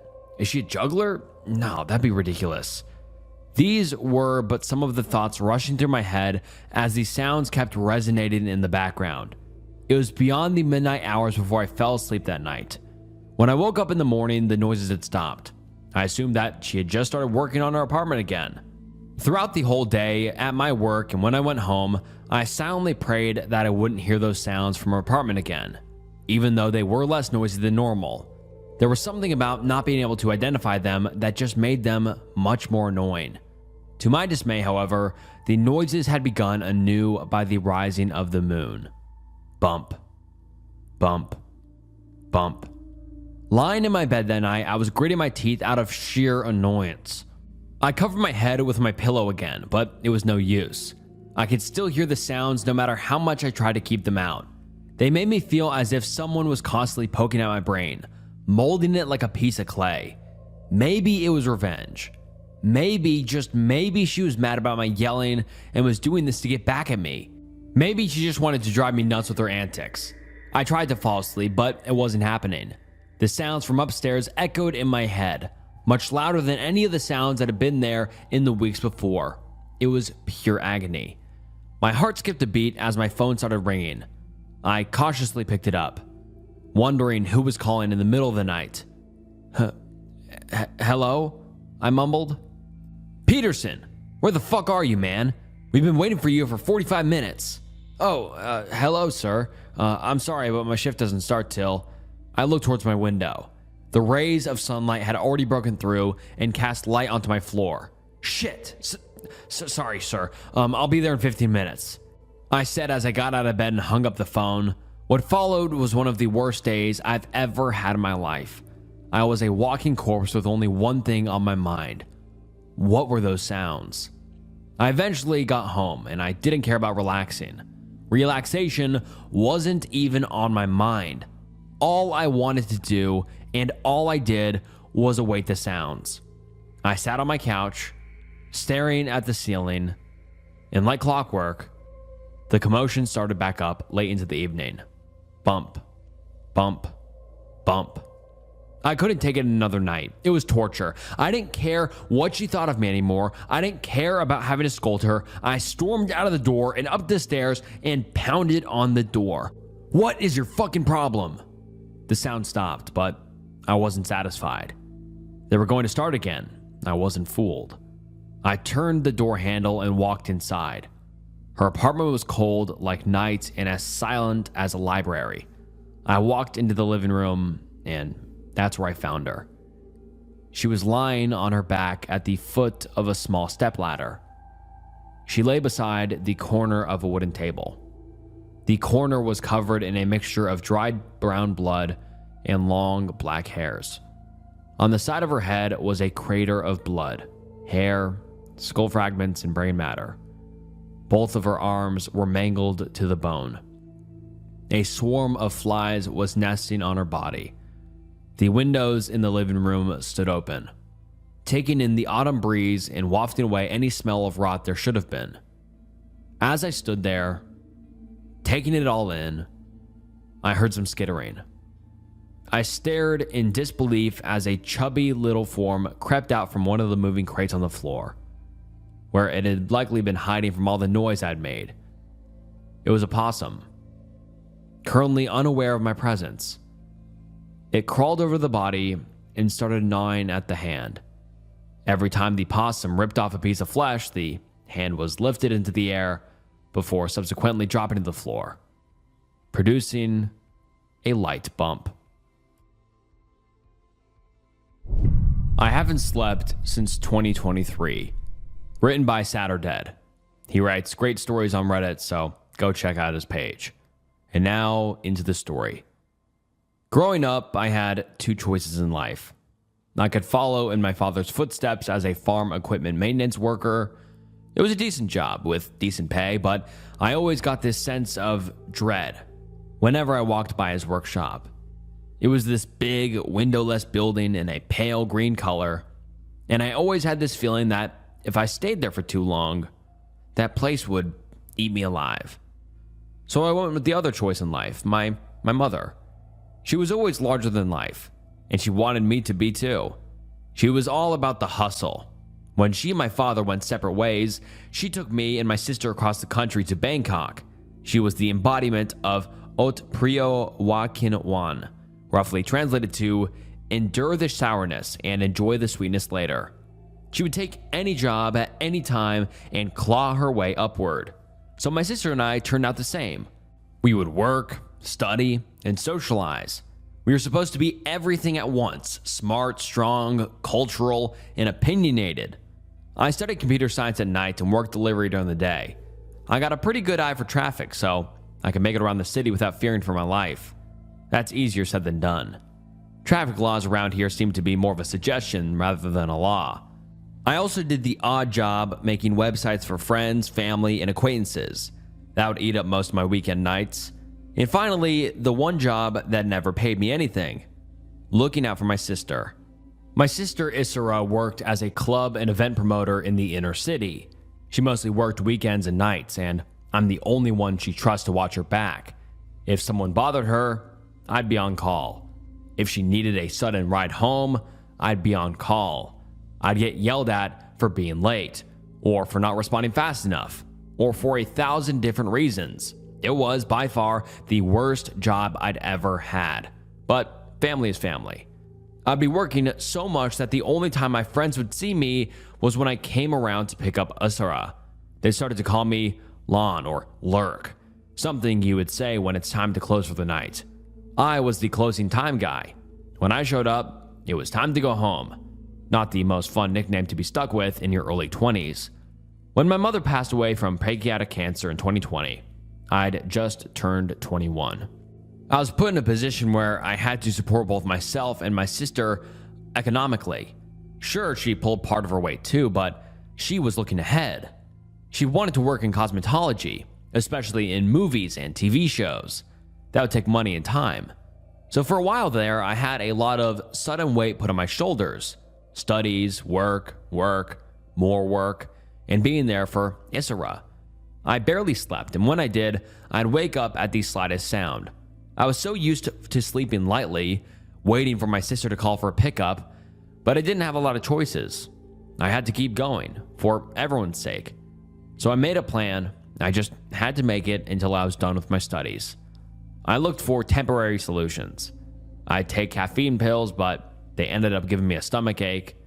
I tried this dextrose drink from a local pharmacy, but that thing almost gave me arrhythmia. I didn't want to try any heavier stuff, so I kind of gave up hope. Then I met a guy named Samyat. Samyat is a nice guy in the wrong kind of business. About 10 years older than me, but 30 years older at heart. To this day, I'm not sure what he really does, apart from co-managing a couple of downtown clubs. I think he buys things from places you shouldn't. Some kind of gray area importer. He was a part owner of a club where Isra worked on the weekend. The first time I met him, he was sitting outside the club with a cold beer, having a cigarette. He didn't look like the owner, so I sat down next to him to tie my shoe. He looked me up and down. "You just gonna sit down like that?" he asked. "You got an appointment?" "I need an appointment for a chair?" "For my chair, yeah." "You the boss?" "I'm a boss, yeah." I was too tired to care, and frankly, getting my sister fired from that place would have made my life easier, so I looked right back at him. "You don't look like a boss to me."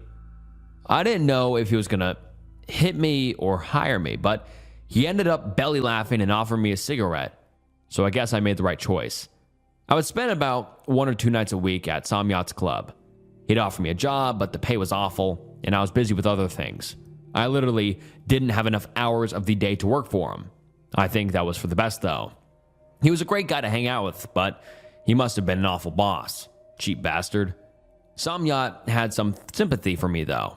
I was working hard to make ends meet, and he respected the hustle. He offered me a couple of side gigs. For example, picking up leftover credit cards at ATMs.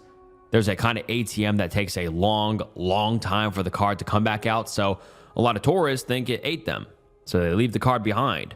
Samyat paid a little for each card I could bring him, so I would walk around and pick them up while waiting for Isra to finish work. Every little bit helps. We developed a good friendship. I would show up an hour or so before Isra needed to pick up just to hang out with Samyat. We'd usually talk just about movies, cars, girls, whatever came to mind. I didn't have a lot of people in my life I could just talk to about nothing. And I didn't think he did either. We'd usually end up having a beer and chew beetle nuts. They're these nuts that wrap in a leaf and chew. It gives you a pick-me-up that makes your mouth burn. It sums up Samyat pretty well. Legal, but spicy. But things took a turn when I was invited to a private party of his. See, I'd been up for 27 hours straight at that point. I've been working on a large project for my computer science class, and I've been hoping to get a couple of extra hours in at the delivery company. That and a client needed me to redo their homepage after it got hacked. It was a perfect storm of a lot of little things all at once, and it drove me to exhaustion. But I still got to Samyat's party. He had a nice place outside of town. He'd invited some people from the club and some business associates. He had these parties about once every 6 months or so. It was a way to show appreciation and brag a little. Still, Samyat had pulled out all the stops. He'd felt sorry for me, seen me work so hard, and he'd brought a guy there from a research institute. They needed people for a data entry job, and he thought it'd be my kind of thing. Problem is, I was so tired I looked like I was on drugs. I didn't even understand the guy was offering me a paid position. As the party died down, Samyat took me aside and sat me down for a chat. We chewed some beetle nuts and he took off his sunglasses. The man didn't look me in the eyes a lot, so I knew something was up. "I worry about you," he said. "You're working too hard." I'm sorry," I said. "It's not that I don't appreciate this, but I just had so much to do." "Then tell me," he continued. "Tell me how I can help." "You don't need to do anything," I said. "I'm just glad to have a friend, you know?" I could see the wheels turn in his head. His eyes welled up a little. He gave me a hug and took me out of the veranda overlooking the city. He patted me on the back. "You deserve better," he said. "I'll get you something better." The following weekend, I got a text from Samyat. He was excited to show me something. He usually had something to share, but this time seemed different. I was a bit anxious about seeing him, but it was a nice change of pace. So that Saturday, I was invited into the club. I went straight past the bouncer, through the dance floor, and into the back rooms. From there, I followed a corridor to a small office at the back of the building. After all I'd seen from Samyat, I expected something grander, but it was just a little office with an old laptop, a USB fan, a couple chairs, and a shitty TV in the corner, all accentuated by a couple of early 2000s posters of women in bikinis posing with cars. Samyat was smiling ear to ear and waved me over. He opened a safe under his desk and pulled out a small box of white pill bottles. They were all sealed and unmarked, except for a small blue sunflower print on the cap. He sat me down and took a bottle out of his pocket to show me. "This is gonna help," he said. "Trust me." I don't do drugs, boss." "I know you don't. This isn't that." He showed me his phone and a conversation he'd had with the guy from the party, the one from the Research Institute. Apparently, he'd managed to get his hands on a couple of cases of an off-market stimulant. "I tried it myself," he said. "Going on 2 weeks now. It's a little miracle." "What does it do? What's the catch?" "No need to sleep anymore," he smiled. "1 pill, you're good to go for at least 18 hours. "No way." "You might need another hour or so to recover when you finally go to bed, but apart from that, it's perfect. Doesn't make your piss smell, doesn't fuck up your hair, nothing." "No way," I repeated. Too good to be true. Samyat sat down at his desk across from me, giving me a long look.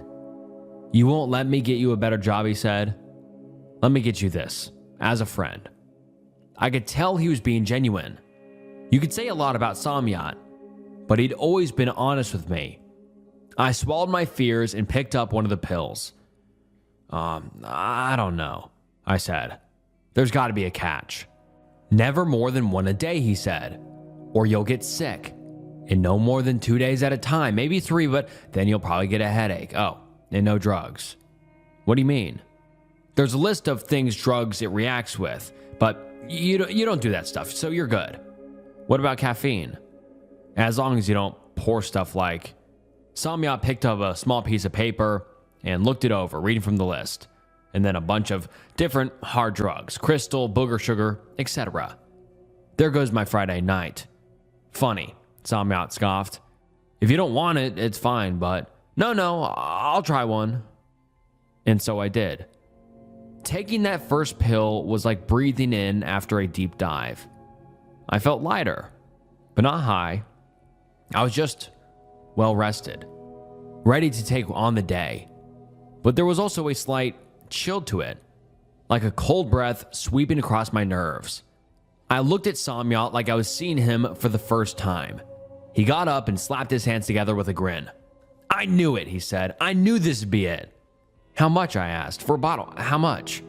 "Take it," he smiled, pushing over the whole case. Guy owed me a favor. "Really? You're giving it away?" "I'm just glad to have a friend." That night was the first time I stuck around to party with Samyat. For real. The man was a force of nature. He downed shots like they were water. He knew all the best food vendors on the block by name, and he'd ping pong from after party to after party without breaking a sweat. I was just along for the ride. We ended up drunk on a beach, watching the sunrise. Not a blink of tiredness in our eyes. Our day was just getting started. No need for beetle nuts to keep us going. I wouldn't need those ever again. "Next, you're gonna get a woman," he murmured. "Then a job, a great job. You can fix anything, huh?" "That's why I'm the boss." "I don't want to owe you anything," I said. "You get that, right?" "You don't owe me anything." Kind of feels like I do. He asked me to show him the phone. I did. And he scrolled down to his number on the contact list. He tapped it, hovering his finger over the delete button. "You can delete me today and never call me again. And that's up to you." "Really?" "Really." He handed me the phone back and turned his attention to the sun. "But for as long as you feel like it, I'm here," he continued. "No strings." "No strings?" He shrugged and slid his final beer my way. It's just nice to be the good guy for once. The next day, lying in my bed, I was scared. I had no idea how my body would respond. It was a make or break moment where I'd find out if Samyat had screwed me over, or if he'd really helped me out. I had a whole case of those pills stashed away in the closet, more than enough to keep me going for months. But I took his advice. Every 2 or 3 days or so, I'd give it a rest. So when I went to sleep that night, I didn't know what to expect. I had strange dreams. I dreamt I woke up in this barren world with a dead tree towering in the distance. There were no stars in the sky. It was desolate, but peaceful in a way. And I dreamt that there was someone there, in the dark. Someone looking for me. But I woke up long before they found me. I was a bit worked up, but it was just a dream. Those fleeting images rolled out of my mind faster than it took me to make breakfast. From that moment on, I decided to give these things a go. I would rest every 3 days or so, but until then, I was constantly on the go. I could work as many hours as I wanted. I could be up all night finishing projects left and right. I never missed a call from Asira. I could keep up with demands, and I could do it comfortable, without side effects. Sure, whenever I crashed, I'd dream about that place again. The dead tree, reaching for the moon, the desolate ruins, and somewhere out in the eternal night, something was looking for me, but it never had the time to find me. I'd always wake up long before it did. It was comfortable, efficient, and I could do it all. I had time to work a little with Samyat. Not anything big, but just little odd jobs here and there. He was fair, but didn't pay much. But then again, I was making more money than I knew how to spend. I got a second chance at an interview with Samyat's guy at the Research Institute, and that time around, I nailed it. It was just a low-level data entry job, but I could do it remotely, and it paid almost twice as much as my delivery job. I had to brush up on my English, but that wasn't a big deal. Isra and I had to learn it early on in our lives. My mother made sure of it. Isra had saved up enough money for her cosmetology classes, so I got some more time to focus on other things. I invested some time in a startup app with some guys from my classes, and we made some solid progress. Overall, things looked pretty good. Weeks turned into months, and months eventually turned into an entire year. I still had plenty of pills left, and I got into a healthy routine. I slept better, I ate better, and I had so much more time on my hands. It got to the point where I couldn't imagine going back to life without those pills. Still, I couldn't help but wonder what that place in between the wakeful world and my dreams was. That place in the starless night with the dead tree in the distance. Who were the dark shapes roaming the fields of black sand, and who was out there looking at me? I wouldn't think about it too much. I chalked it up as a weird side effect, but not much else. It didn't affect my everyday life, so why should I care? Fast forward to 2023. I was co-owner of a small company. No more data entry. We had an office and 5 employees.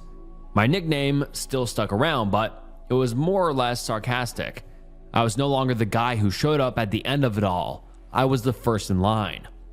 I would plan my come downs in a way that people never noticed. I had this reputation of working around the clock, and people just couldn't figure it out. I didn't share my secret with anyone. I figured there'd be some serious consequences if those pills got in the wrong hands. My sister worked a nice job at one of the local malls. One of the really big ones, not just any old mall. It was very well paid, and she could support herself more than enough. She ended up moving in with a guy, and I got a place of my own. I could finally take a step up and get myself something nice. I still spend time with Samyat. He was the only other person in the world that knew of the pills. He'd stopped taking them though. He found them too distracting when it came to keeping a schedule. He was going steady with a lady named Wan Wan, and he hated seeing her go to bed on her own. It was surprisingly sweet, and more pills for me, so win-win. In February of 2023, my sister got married. It was bad timing since I had a huge project to work on at the time. So even with all my available time, it was still not enough. So I had to do something Samyat advised against. I had to keep going for 5 days straight. Just 2 days more than the ordinary 3, but still. Now, I didn't immediately notice anything. It worked just fine. But when I finally crashed, after almost a full week without sleep, I had the most awful nightmares of my life. Not only was I back there, in that desolate space, I could feel it. The black sand creeping into my shoes. The howling of people in pain. I thought I heard gunfire too. What little vegetation lived there was twisted into a midnight blue, just like the blue sunflower on the cap of the bottle. But this time, there wasn't just something in the dark looking for me. No, it was hunting. I have this vivid memory of crawling through the sands of an old ruin, hearing something closing in. Despite the sand, it was wet, vicious. It made this disgusting sound, like a crowd of large men struggling for breath all at once. I would hear it touch its way across the ruins, looking for me, and everywhere it touched, something sizzled, like burning acid. It tried to speak. I know it did, but it couldn't. It had too many tongues, and they all tried to speak at once. Eventually, it found me. I couldn't look. I couldn't breathe. I could feel the size of it without even looking as it loomed over me. I tried making myself small, but it didn't matter. It sighed, like it had enjoyed a cold glass of water on a warm summer's day. It was so pleased to find me. And as it moved closer, I heard something dripping, sizzling into the sand. There was a powerful smell of ammonia and something akin to mothballs. It touched my arm, and it burned into my skin. It burned so bad that I woke up. And when I did, I had a burn. A coin-sized black mark with gangrenous flesh tightening the skin of the arm, stinging with every flex of my tricep. That place was real. That thing had to be real. For a full week after that, I kept feeling like I've been seconds from death. I had a doctor check out my arm, but he couldn't make sense of it. It was an acid burn, but it behaved like a frostbite. In the end, he had to make a small procedure to remove the dead skin, but it was overall fine. I just had to keep it clean and bandaged and be prepared for a nasty scar. But that thing had been so vivid. Days later, I could still smell it. I remember this one time when I was taking a shower, when I had to turn off the water. I thought I heard something sizzling in the other room. Wrapped in a towel, I peeked through the door, hoping against hope that I was just being paranoid. This time, I was, but what about next time? I swore off the pills. I was in a good place, and I didn't need them anymore. I'd gained everything I wanted. Sure, it'd take some time to get back to a normal schedule, but I couldn't go back there. No wonder we weren't supposed to take more than 2 or 3 pills in a sequence. If I'd been there a second longer, it would have taken my whole arm. Another hour, and I'd be dead. I decided to give it all back to Samyat. By that time, he had expanded his business a bit, but he'd calmed down as a person. He was a changed man. He was engaged to Wanwan, and he was trying to turn his life around. In fact, we hadn't seen each other for some time. He was a bit surprised when I called about meeting him in his office. I met Samyat in his downtown office late one Friday night. It was a strange feeling. There were people everywhere, but I still felt like I was alone. There was this thought crawling around in the back of my head, whispering to me that if I slowed down and really listened, I could hear that sizzling acid as it burned into the asphalt. So I kept my head down and tried to get into the music, the bass, the beat of the party, but it was all just superficial. I couldn't help but think back on that thing. Every time I heard a cough, a sneeze, someone clearing their throat, I thought that was it. It found me. I could feel the squelch of it in my ear, almost like a heat. But I made my way through the club and joined Samyat in his office. I put the pills on his desk and sat down across from him. "I'm done with them," I said. "They do something to you?" he asked. "Yeah," I said. I'm just done." "All right, no worries," Samyat nodded. "You okay?" "Not really." Despite not hanging out for a while, Samyat was his usual self. He put the pills away, sat down next to me, and handed me a beer. He'd installed the mini fridge next to his desk. The damn thing made more noise than a ceiling fan. "I'm not going to ask about it," he said. "You look like shit. I feel like shit. What happened to your arm?" "Frostbite." Samyat snorted but saw that I wasn't laughing. He opened his mouth but closed it again. Whatever had happened to me, he knew better than to laugh. Instead, he leaned over, looking worried. "Fuck the pills," he said. "You're sticking with me now, all right?" "All right." He made his best effort to keep me company that night. We had drinks, met some people, and sang some karaoke. I almost got into an arm wrestling competition with a drunk Dutch guy. It was nice, and for a moment, I didn't hear those awful noises. I didn't smell those awful smells. Later that night, I could feel myself growing tired. Usually, I would just pop one of the pills, but I settled for a classic instead. Beetle nuts. Samyat and I wrapped them up and bit down. It was nice to feel that familiar crunch and burn. It was a return to form in a way. It was the way things were supposed to be. By the end of the night, we ended up on that same bench, watching the sun. But this time, he was exhausted. He was nodding off over and over as he waited for a friend to pick him up. I was, strangely, not tired in the slightest. "Maybe you still got some of it in your system," Samyat mumbled. "Makes sense, right? I mean, bigger doses, take longer." "Probably," I nodded. "Or maybe it was the nuts." "Nah, they don't work like that. They're a kick, not a trip." By the time Samyat's friend came around to pick him up, he could barely keep his eyes open. He lumbered into the passenger seat and looked back at me one final time. "I'm getting rid of them," he said. "Don't worry, it's done. You'll be fine." But I wasn't feeling fine. Or rather, I was, but that was the problem. I went home and I still couldn't sleep. I went an entire day and I still couldn't sleep. I hadn't taken any pills for some time, but I was still up and about. I was getting worried, but I didn't know where to turn. Had I taken a pill by accident? I reached out to Samyat's contact at the Research Institute, but we couldn't talk about it over email since it was monitored, and this was hardly legal, so we decided to meet downtown later in the week. For the next few days, I was a wreck. I kept thinking about that place and that thing. I'd been up for so many days that I didn't want to think about what would happen when I returned. It would be waiting for me. I could feel it, hear it. I met the man from the Research Institutes in early morning. I paid for his coffee, but I didn't get any myself. He was an American in his 50s with a shaved head and a well-trimmed goatee. He hid behind a black baseball cap and wasn't much for small talk. I decided to get right to it. I explained the problem. After taking a larger than usual dose, I couldn't sleep anymore. He didn't look that surprised. "That only happens when you take stimulants," he said. "Didn't he warn you?" "I haven't taken anything," I said. "I don't do drugs." "You sure?" he asked. "Nothing." "Does alcohol count?" I asked. "Beetle nuts, caffeine?" What? No, that... He stopped for a second. His eyes turned away as he thought about it.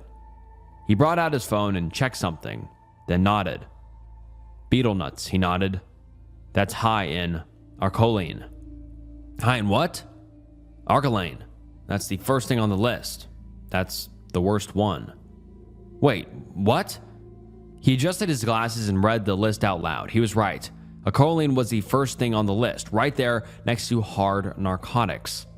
What does it mean? I asked. What's going to happen? He leaned forward, looking over the edge of his silver-rimmed glasses. Arcoline amplifies the effect by a magnitude of about 100. It's one of the reasons they had to shut down the development. At that magnitude, there's no telling what's going to happen. Wait, 100? So you're going to be awake for maybe a year, maybe 4, and then something I can't even imagine is going to happen to you. There was nothing else to say. He had no advice to give. There were no solutions. The damage was done. I almost burst into tears right then and there. My hands were shaking. I would be awake for years and then something he couldn't even imagine. If the effect of 2 pills, too many, caught me a burn on the arm, what the hell was going to happen after 100, 200? The bandage itched and I could hear the sizzling from a nearby kitchen. But it wasn't from the kitchen. It was that thing. And it was waiting for me.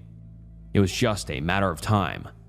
I tried everything, but there was nothing to be done. There was nothing wrong with me on paper. I was healthier than ever, in fact. The lab in Vietnam that the man spoke of had been shut down, and all traces of it was dismantled. I had a vague lead to an investor in the US, but it didn't lead me anywhere. I had to sell my share in my company. It stung, but the payout was more than generous. It would keep me afloat for a couple of months, maybe a year, while I tried to work something out. But it was a desperate search for nothing. Even the man from the research institute would drop off the grid. And when strange men in suits started asking my friends and family about me, I knew I'd taken a step too far. This was in February 2023. Every day from that point forward has been a nightmare. In May that same year, I lost the need to eat. It's like my body entered a kind of metastasis. I could sit in a room for days on end, staring at a wall, and nothing would change. I would feel nothing. I would experience nothing, and I wouldn't care. And with no food, I'd need no bathroom breaks. Sometime in July, I lost the need to breathe. I'd forget to do it for days on end, and my lungs would deflate to the point where it hurt to use them. After a couple of weeks, I couldn't talk without bleeding anymore. In late October that year, I stopped blinking. I'd forget to do it for long periods of time, and dust would settle in my eyes. It didn't hurt, but it was uncomfortable to wash them, so I just ended up keeping them closed. Something happened to my skin. I think it stopped needing sunlight. Over a couple of days, I grew so pale you could almost see through me. My fingernails would fall off without using my mouth and jaw. My teeth fell out of my skull. I barely noticed. I had to move in with my sister to care for me. She couldn't understand what was happening, and neither could anyone else. She would force me to go to the doctors, and they couldn't make sense of it. Whenever they mentioned specialists, some anonymous group would throw enough money at them to look the other way. But all that was just cake topping. It was all just physical things. It didn't compare to my thoughts and feelings. I would feel closer and closer to that dark space. That space beyond, where that thing waited for me. It hungered for me. All the needs and wants I'd lost, it gained. It was hungry, tired, sunburnt, and in constant pain. And it wanted to give it all back to me. To consume me with it. If I just listened hard enough, I could hear it panting. Like an eager dog waiting for master to put food in his bowl. Ready to tear into me. Unashamed. Sometimes I forget what world I'm in. I'll get up and wander around, feeling the walls, imagining them as crumbling ruins. My sister once caught me wandering into the street. If my lungs had worked, she would have heard me begging that thing to leave me. Instead, I got hit by a car, and I didn't feel a thing. laying crumpled into a pile by the side of the road. The things people say feel like a distant dream. I have no need for serotonin, so joy is something of the past. Sometimes I can hear the music and cheering across the city, but it feels like they're mocking me. But the fear, that's still there. It may be the only emotion that remains. Now it's 2025. I think I attended Samyat's wedding, but I can't know for sure. I think I was there. I didn't see or hear. I can't feel anything when I move my arms anymore. There was a nice smell. I think he offered me some cake. I tried to smile at him, but I don't know if I did it. I've written this with great effort over several weeks. My sister has helped. She washes my eyes, and I would look at the letters for her to type. If I stretch a little, I can get enough air in my lungs to make a noise or a short word. Sometimes at night, when my sister is not here, I think I can hear something outside. Not just in my mind, but on the street. I think they're watching me. I think they're curious about what happens when I go to sleep. Or maybe they're scared. It's funny in a way. They called me Lurk. Closing time. It's fitting. I can't help but think I should have stayed with my father, maintaining farm equipment. I wish I could dream of seeing those pale green walls again. I had to finish this in a hurry. I think the effect is wearing off, like the man said it would. Yesterday, I yawned. Today, I'm tired. Good night, Bangkok. The Worth of a Life by Rain. What would it take for you to kill a man? Excuse me? I asked, taken off guard. A stranger in an expensive-looking suit sat across from me at the bus stop. What would it take for you to kill a man? He repeated. Why are you asking me this? I asked, increasingly unsettled. He leaned back against the bench casually, as if he were simply asking for the time. Because I want to know, David, he said, his face expressionless. How do you know my name? I asked, a chill running through me. This was getting creepy. Who are you? The stranger leaned forward and looked me in the eye. His stare was cold and unwavering. I know everything about you, David, he said, not offering his own name. I know that you are drowning in student loans. They had to sell your car, that you live from one meager paycheck to the next. He leaned back and looked away. I want to know what it would take for you to kill a man, he finished. This guy was seriously freaking me out, and I wanted to run or call the police, but I was afraid of what he might do. He was obviously some kind of psychopath. I decided to humor him carefully until the bus came, just in case. Why would I ever kill someone? I asked. Aside from self-defense, I don't see how that could ever be worth it. You have a gun, and someone is kneeling in front of you, he said. What if pulling that trigger would save 1,000,000 lives? Would you do it? A psychopathic philosopher? So, the trolley problem? I asked cautiously. Switching the tracks to save 1,000,000 people by sacrificing one? The stranger waved a dismissive hand. You could think of it that way, he said. But it doesn't necessarily have to be 1,000,000 people. It could be for anything. Power, money, even the cure for cancer.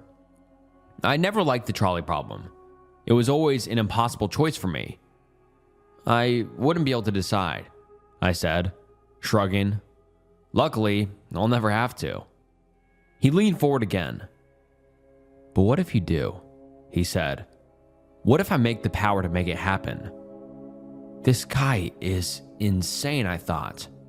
You have the power, I asked, exasperated.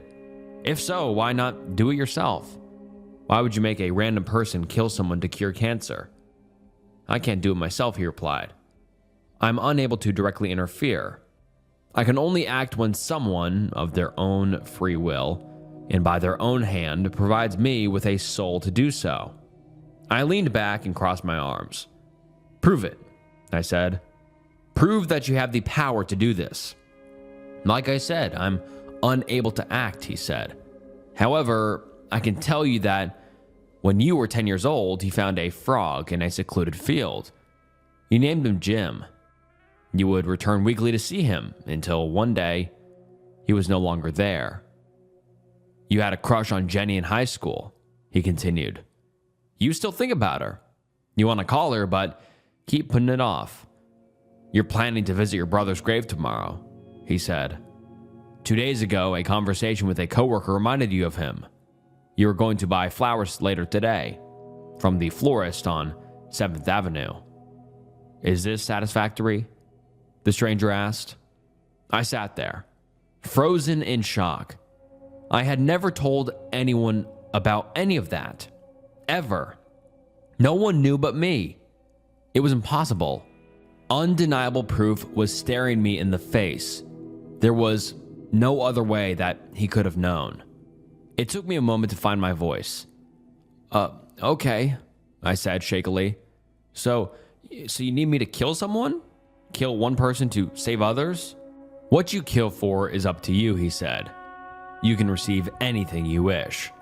The stranger stood up. You have 20 minutes to decide, he said, looking down at me. You will never have this opportunity again. Think carefully. He turned and pointed. In that alley, where I am pointing, he said, you will find a man. I turned to look at the alley. It was right next to the bus stop. He continued, you will also find a gun. State your desire loudly and clearly before pulling the trigger. He lowered his hand and turned to leave. Decide what you kill for. Decide the worth of a life. The stranger started walking away. Remember, 20 minutes, he said, his voice fading. Will you pull the trigger? I looked at my watch, then slumped back on the bench, overwhelmed. What should I do, I thought. Was there actually a man in that alley? A man who would live or die depending on my decision? Was it worth of a life? Was it more lives? I could save the unsavable, cure the uncurable, find the cure for cancer, fix climate change, discover the secret to immortality, a world without suffering. Just one life lost to save countless others. But what about money? I could be rich, never work another day in my life, debt erased, no longer struggling, barely making enough to survive, a life of unparalleled luxury for one pull of the trigger. Power, I could rule nations, change the course of history, every law, every war, every scientific pursuit guided by my hand. No one could stop me. Unmatched potential achieved by removing another's. My thoughts were racing. What about the person I would kill? Did they have family? Friends? Were they like me? With their own hopes and dreams? Their entire life gone with one bullet. It would be my fault. It would be my decision that they should die. Their innocent blood would be on my hands. Forever. 15 minutes had passed. Do the ends justify the means? Should I kill them? Or do the means justify the ends? Should I let them live? I kept looking at the alley. I had never been so stressed in my entire life. I could barely think. I had to decide. I had to decide now. I jumped up and started walking toward the alley. There was no choice. I had to do this. The world would be a better place in exchange for one single life. My steps carried me closer. It had to be done. I would make sure they were remembered forever as a hero. Someone who saved the world.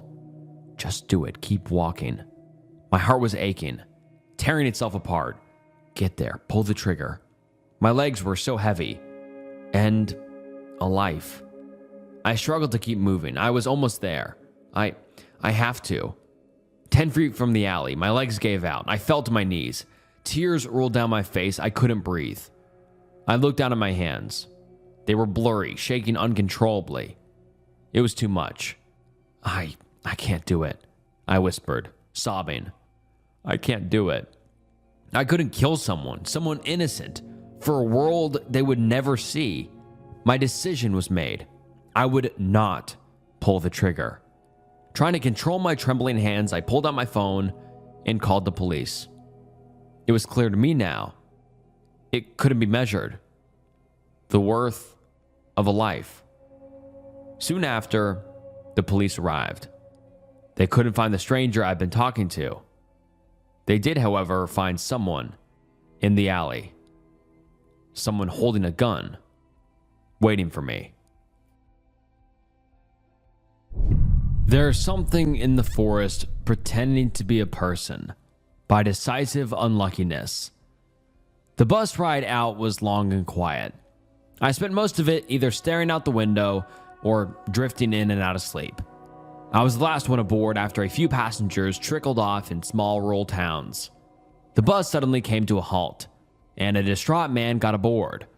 He stumbled down the aisle, sat across from me, and began to scribble intently into a battered, leather-bound book. He looked older, maybe in his 60s, tired-looking, wearing well-worn and dirty hiking gear. He spent the whole ride either writing or flipping through the pages.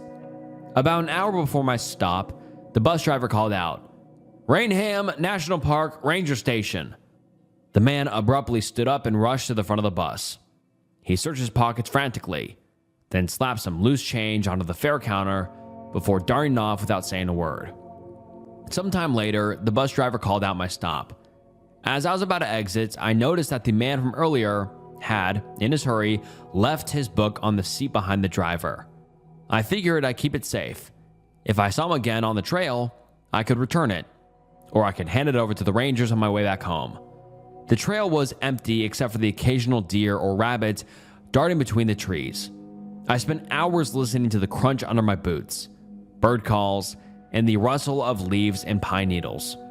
As the sun crept closer to the horizon, I figured it was time to set up my camp for the night. I found a suitable spot next to a small stream and began unpacking my backpack. I set up my tent, gathered some firewood, and boiled water from the stream to rehydrate a freeze-dried meal. The sun dipped below the horizon, and the temperature began to sink. I tucked myself into my sleeping bag, but I couldn't shake the urge I had been trying to ignore all evening. I glanced over at the book sitting half buried in the open lid of my pack. I reached for it and flipped to the first few pages. The handwriting was compact but neat. It started off like any trail journal. Short entries about trail conditions, notes on the weather, and a few sketches of flowers. One entry even described a fox encounter in surprisingly poetic detail. I had just turned to another page when I heard a voice call out, "Hello? Anyone there?" I slowly unzipped the tent and poked my head out. In the dim glow of the dying embers, I could just make out the outline of a man standing a few meters away. "Sorry to bother you. I noticed your fire," the man said. "Would you mind if I pitch my tent here?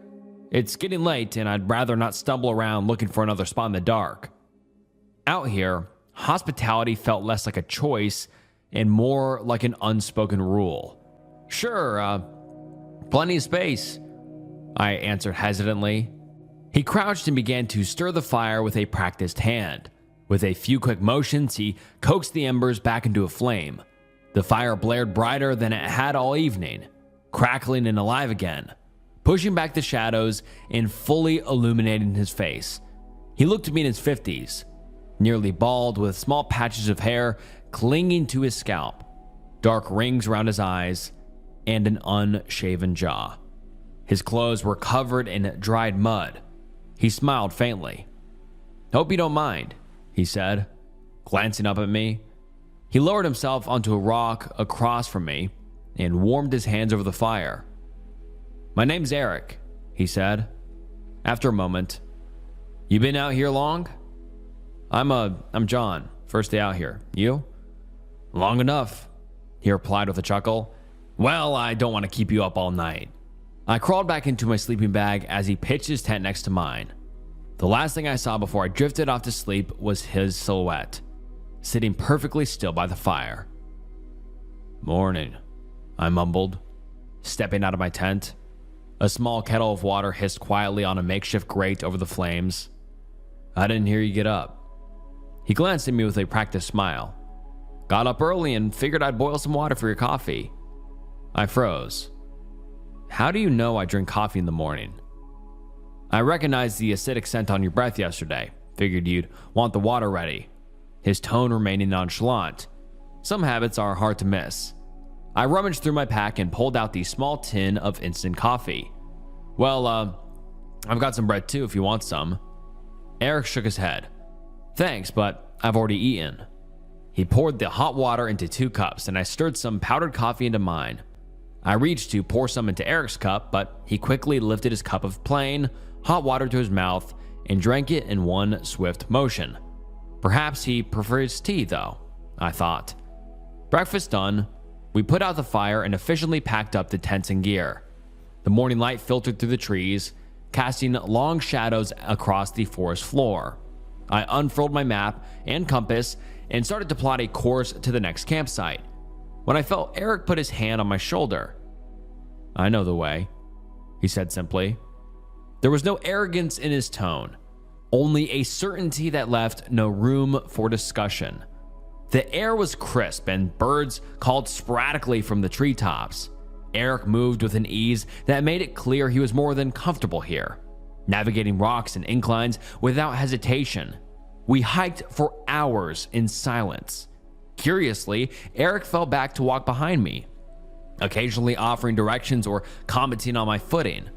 At first, I thought he might just have been giving me some space, but I couldn't shake the feeling that he either wanted to watch me or didn't want me to watch him.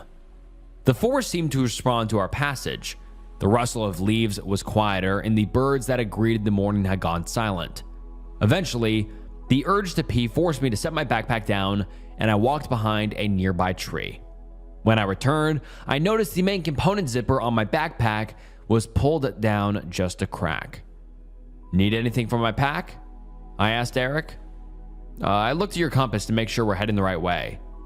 Not wanting to antagonize my new hiking companion out in the middle of nowhere, I gave him a nod, and we pressed on. The path gradually widened into a clearing, and the new campsite lay ahead. I unpacked my tent while Eric built the fire with practice motions. Here, let me help you with that, Eric said quietly and came over to me. He grabbed the tent stakes and drove them into the dirt with his bare, flat palm. Seeing my surprise, he patted my back, his hand feeling cold, even through the fabric of my shirt. He returned to the fire, sitting perfectly still and watching me with unnervingly attentive eyes. As we waited for the water to boil for supper, I retrieved the leather-bound book from my backpack. As I flipped it open, I noticed Eric's eyes slightly widen, a flicker of recognition that vanished as quickly as it appeared. He shifted back into his usual posture, hands resting on his knees, and fixed his gaze on the flames.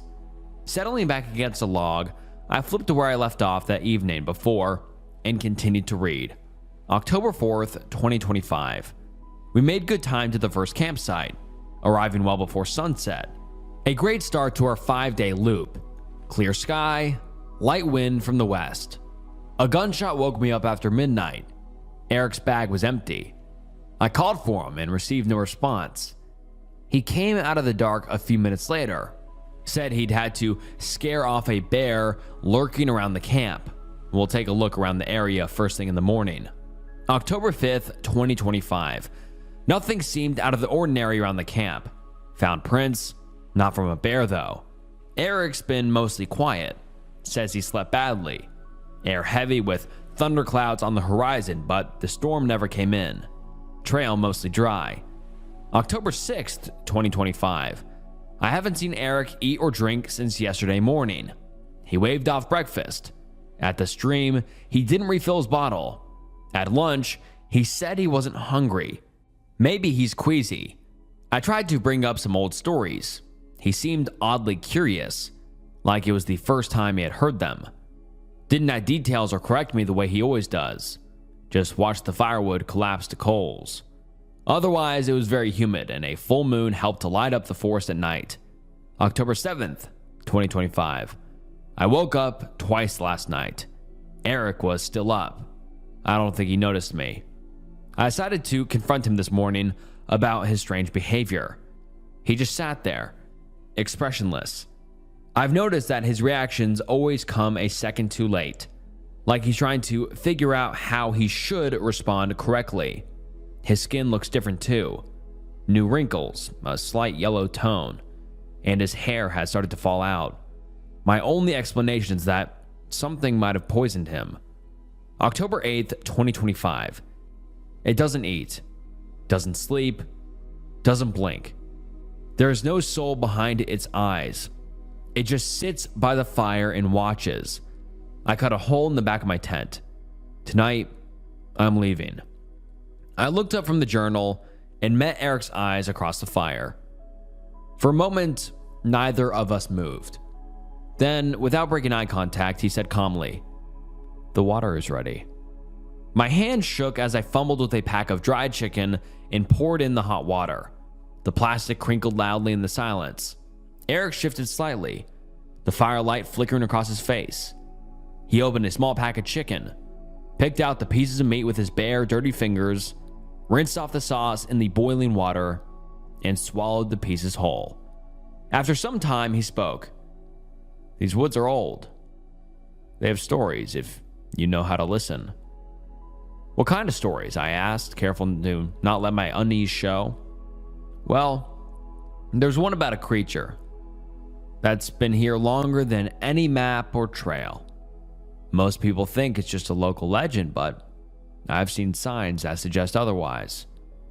He leaned forward, and for a moment his face held what might have been a look of sorrow. "They say a long time ago, there was a man who lived not far from here, a hunter, clever and strong, but with a hunger in him that no food could satisfy. He began to hunt not for deer, not rabbit, but people. Travelers, wanderers, anyone foolish enough to stray too far into the woods. He ate their flesh, wore their skin, and thought himself above the laws of men. For his crimes, God, or maybe something older, cursed him to walk the forest forever, never resting, never belonging. To torment him further, they say he was given a gift. He could take the shape of any man or woman and wear any face he desired. I could study them, live beside them, almost fool himself into believing he was human again. Almost." Eric stirred the fire with a stick. No matter how much he learned how to laugh, how to cry, or how to tell stories, something always betrayed him. His reflection came back wrong. His eyes were void of a soul. And when people noticed, when they looked too closely, well, he had to feed. He paused, letting the silence fill the clearing. They say he still walks these woods, listening, learning, hoping that someone will mistake him for a human. Yes, spooky story," I muttered, no longer able to meet his eyes. My mind raced. Should I make a move, bolt into the forest and risk being caught in the dark, or stay and act like nothing had changed? Every instinct screamed to run, yet my body was frozen in place like a statue. I studied the features of my companion, and with every glance, my stomach twisted tighter. His skin was pale and patchy, loose in some places, and stretched too tightly over bone in others. Yellowed with hints of purple bruising around his neck. It looked as though it had begun the early stages of decomposition. Even his breathing seemed off, shallow and deliberate, as though he were carefully measuring the amount of air in each inhale. And yet, I had been blind to the truth, staring me in the face. I curled my hands in a fist to keep the shaking from showing, forced myself to breathe evenly and to keep my expression neutral. My mind raced to find the right words, a way to break the tension. I rubbed at my eyes, feigning a tired yawn, and muttered something about turning in early, hoping that my voice didn't reveal the dread that had solidified inside me. Just as my mind had started to pick apart the inconsistencies of his disguise, I couldn't help but wonder if he could do the same to me. I slipped into my tent and pulled the zipper closed with slow, careful hands. My fingers shook as I unfolded the map, the paper crackling far too loudly. I traced the lines with a finger, estimating the nearest road at just over 40 kilometers away. The problem was, I couldn't even be sure of our location. Having followed Eric's lead the entire day, it was also a day's trek in daylight, let alone in the middle of the night, but it was the only chance I had. Essentially, only flashlight, compass, map, knife, water bottle, protein bars, matches, and the journal. I stuffed them all into a small drawstring sack that usually held my sleeping bag. Impelled by the journal entries, I carefully drew the knife from its sheath. I gripped the knife with both hands to steady it and pressed the steel into the tense nylon until it parted with a faint hiss. I eased myself through the slit, every rustle of the fabric thunderous to my ears, and slipped into the darkness just beyond the firelight. The forest stretched on without end. The only sounds were my rasped breath and the thud of my heartbeat. Beneath it, faint at first, there was something else, a low murmur at the edge of hearing, like someone whispering in the distance. As I ran closer, the sound grew into the unmistakable rush of water. The river was wider than I'd hoped. The moonlight glinted across the surface, silver streaks breaking into shards where the current churned. I hesitated at the riverbank, weighing whether to wade through the freezing water or search for a way around, when a sudden crash echoed from the direction I had come, twigs snapping, branches splintering. Something was moving fast and coming straight towards me. I ripped the sack from my shoulders and hurled it across the water. It landed with a thud on the gravel on the far shore. I stepped into the water. The cold was immediate and brutal, stabbing like needles up my legs. The current nearly swept me off my feet. It wrenched a boot loose from my left foot and dragged it downstream. I waded toward a massive tangle of driftwood caught against some rocks. My body pressed against the slick wood as I slowly submerged myself until only my eyes broke the surface. I forced myself to stay still, every muscle locked. It crawled from the trees on all fours, its limbs bending in impossible directions, moving with an unnatural elasticity. Its spine arched grotesquely, inverted like a demonic contortionist. Eric's head was twisted around on its own neck with eyes staring forward. It waded into the water, coming straight toward my hiding spot, each step deliberate, like a predator closing in on its prey. It stopped and jerked upright, like a dog catching a scent. It sniffed the air and slowly tilted its head downstream. In a sudden blur of motion, it bolted in that direction, thrashing through the water with a speed that defied anything human. I dragged myself from the freezing water and stumbled onto the shore. I collapsed for a moment on the gravel, heaving for air. I slowly managed to stand up, hoisted the sack over my shoulder, and staggered into the trees. My left foot, now only protected by a wet wool sock, hurt with every misstep. Jolts of pain shot up my leg as I stepped on a sharp rock or a pointy twig. I leaned against a tree and slid down until my back rested firmly against the bark.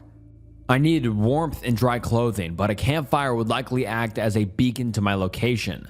Hand shivering, I fumbled for my bag and pulled out the leather-bound book. I held it flat to illuminate the pages with the help of the moonlight as I flipped to the next entry. October 9th, 2025. Humans evolved to be expert pattern recognizers. Our brains expend valuable energy analyzing faces in real time, mouth curvature, the cadence of a blink, the subtle shift of a pupil. Most people don't notice. It's unconscious. But when a detail doesn't fit the expected pattern, something ancient and deep inside us rebels.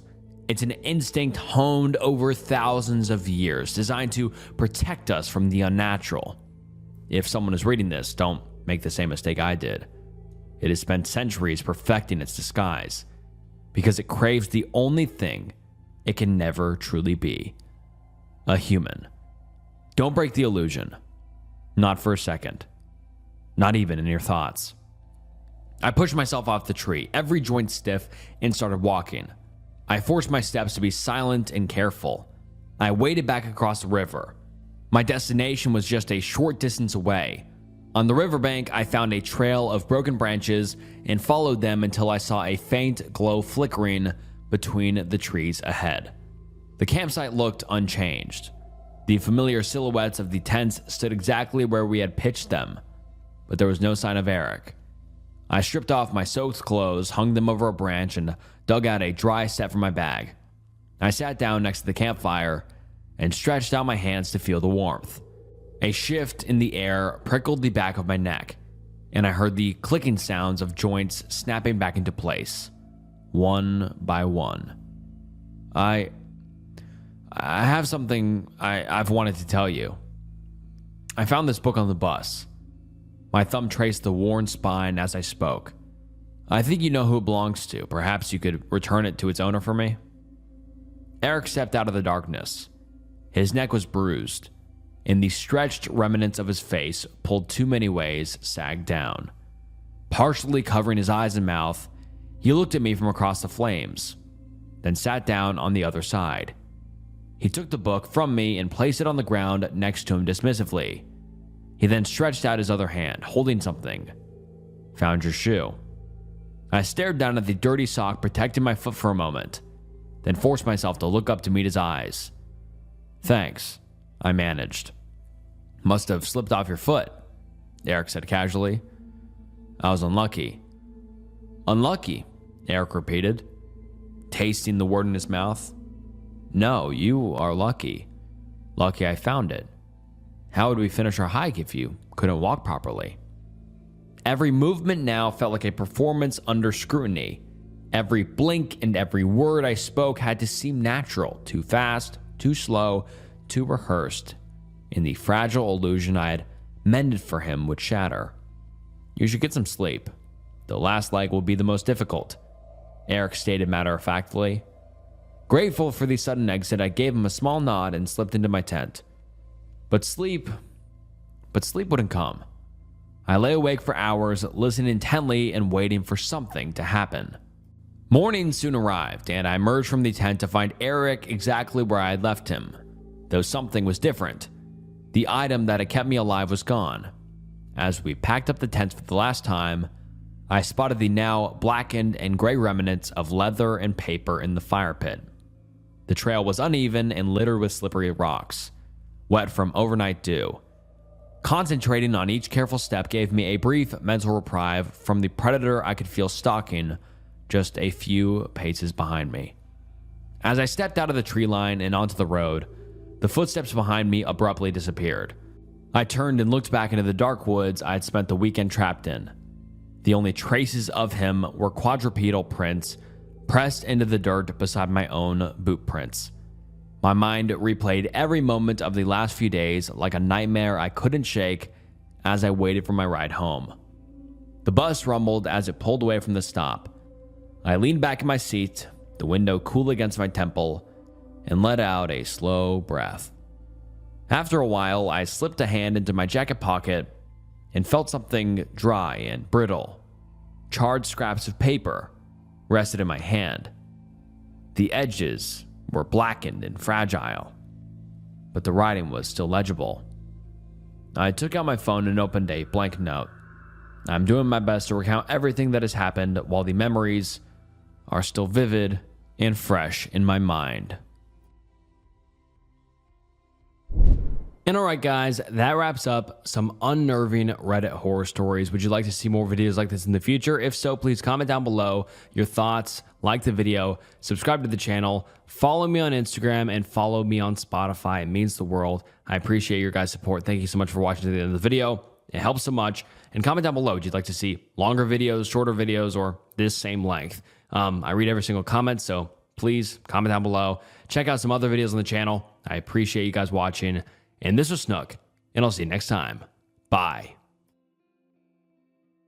Reddit is built on communities, millions of them. Places where people gather around hobbies, advice, jokes, and shared experiences.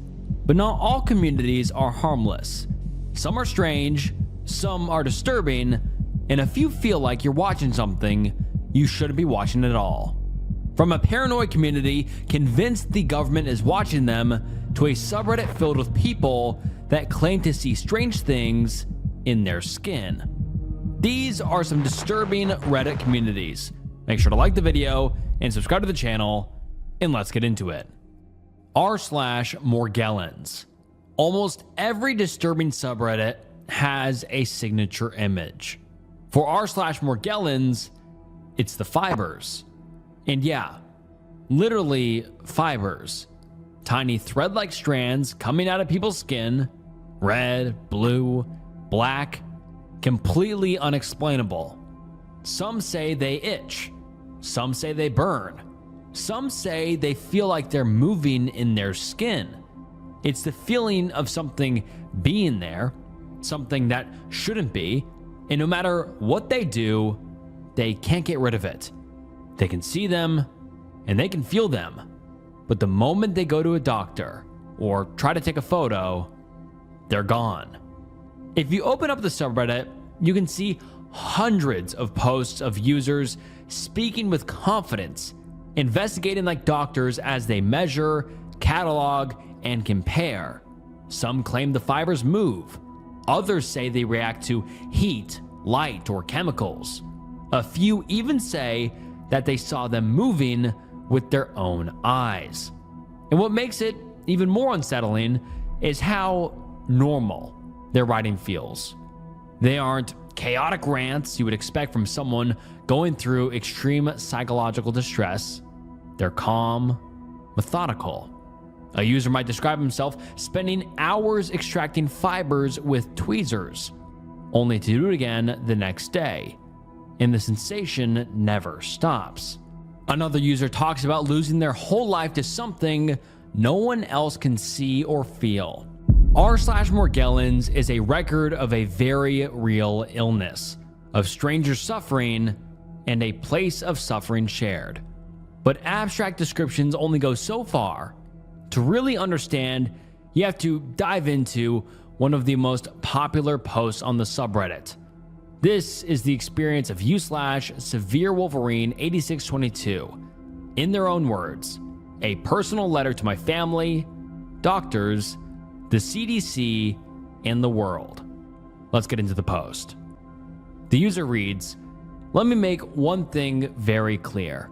After 9 long years of being laughed at, talked about, dismissed, misdiagnosed, and labeled crazy, after being abandoned by my friends, my doctors, and even my own family, I am no longer just fighting symptoms. I am now fighting for my life. I recently found out about Lyme carditis, an infection that can affect the heart. It causes fluid buildup around the heart, and suddenly, everything started making sense. That's what's happening to me now, and it makes me wonder, how many others have died from this, completely unaware? How many deaths have been labeled as heart failure, mental illness, or ODing when the root cause was a hidden infection, one that medical professionals ignored or didn't even bother to look for? It's disturbing. And I need to know, if I die from this, I know exactly what they'll blame it on, and it won't be the truth. That's why I'm speaking up now, because I've been watching my body fail me, and still, I'm being dismissed like I don't matter. Like we don't matter. I don't know why the CDC refuses to take this seriously. Why are so many of us being brushed off as mentally ill or drug addicts? Sometimes it feels like they just want us to disappear, but we won't. I am convinced this illness is not just being spread by ticks.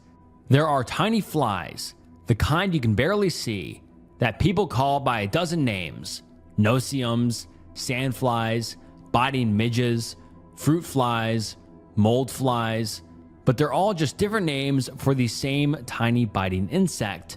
And I believe they are carrying Lyme, Morgellons, and co-infections to more people than we realize. I believe they are infecting not just humans, but animals too. I have lost 2 of my dogs to this, and my current dogs are also sick. If your dog starts walking in circles, staring at walls like they're in a trance, or acting like they're seeing something you can't, I'm begging you, don't dismiss it. They're being infected too.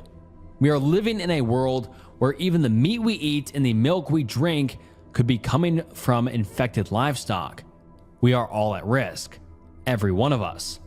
Now I want to talk to my family, to my children. Do you think I ever wanted to live this way?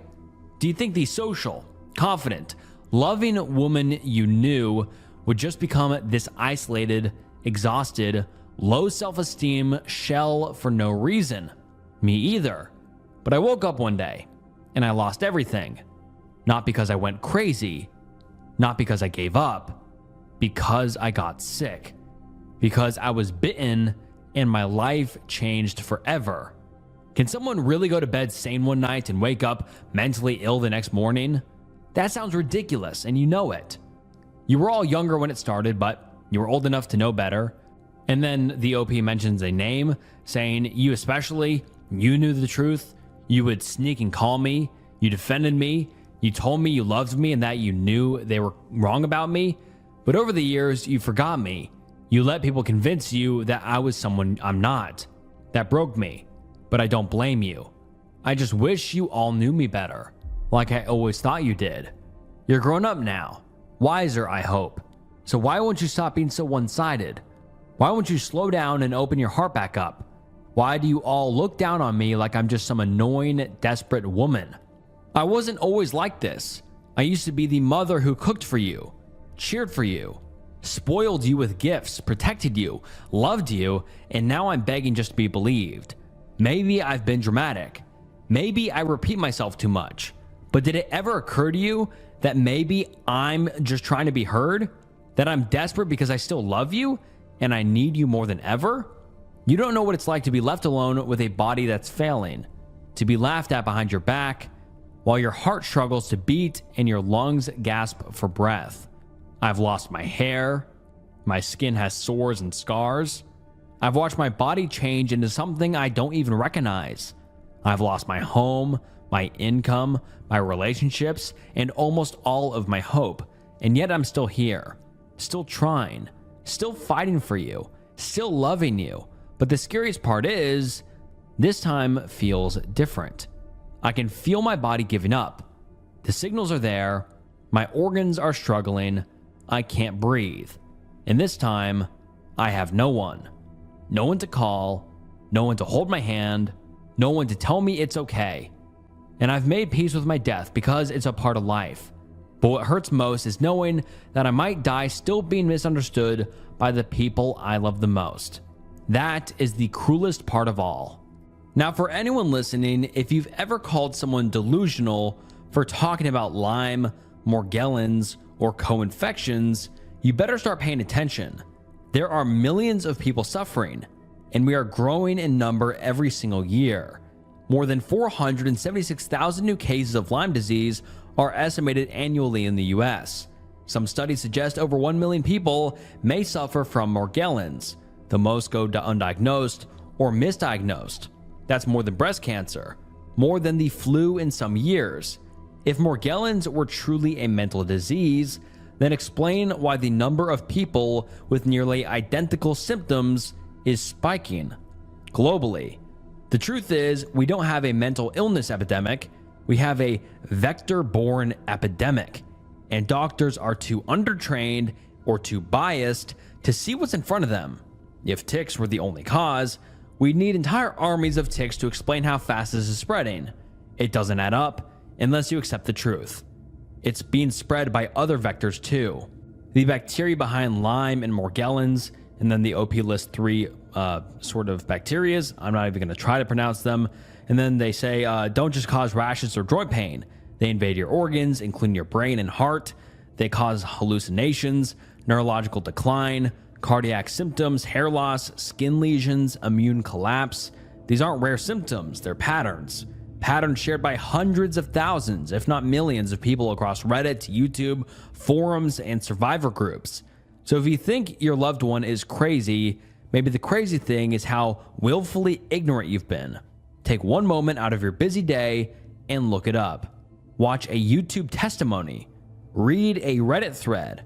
Research what people are saying about Morgellons and Lyme. You'll see our stories are the same. Our pain is real. Our deaths silent. Stories like these are real. The people who write these are not playing a role or chasing attention. The pain and the fear, the constant conviction that something is wrong with their body is not invented. Whatever Morgellons ultimately is, The suffering described in these posts seems genuine. So what does science say?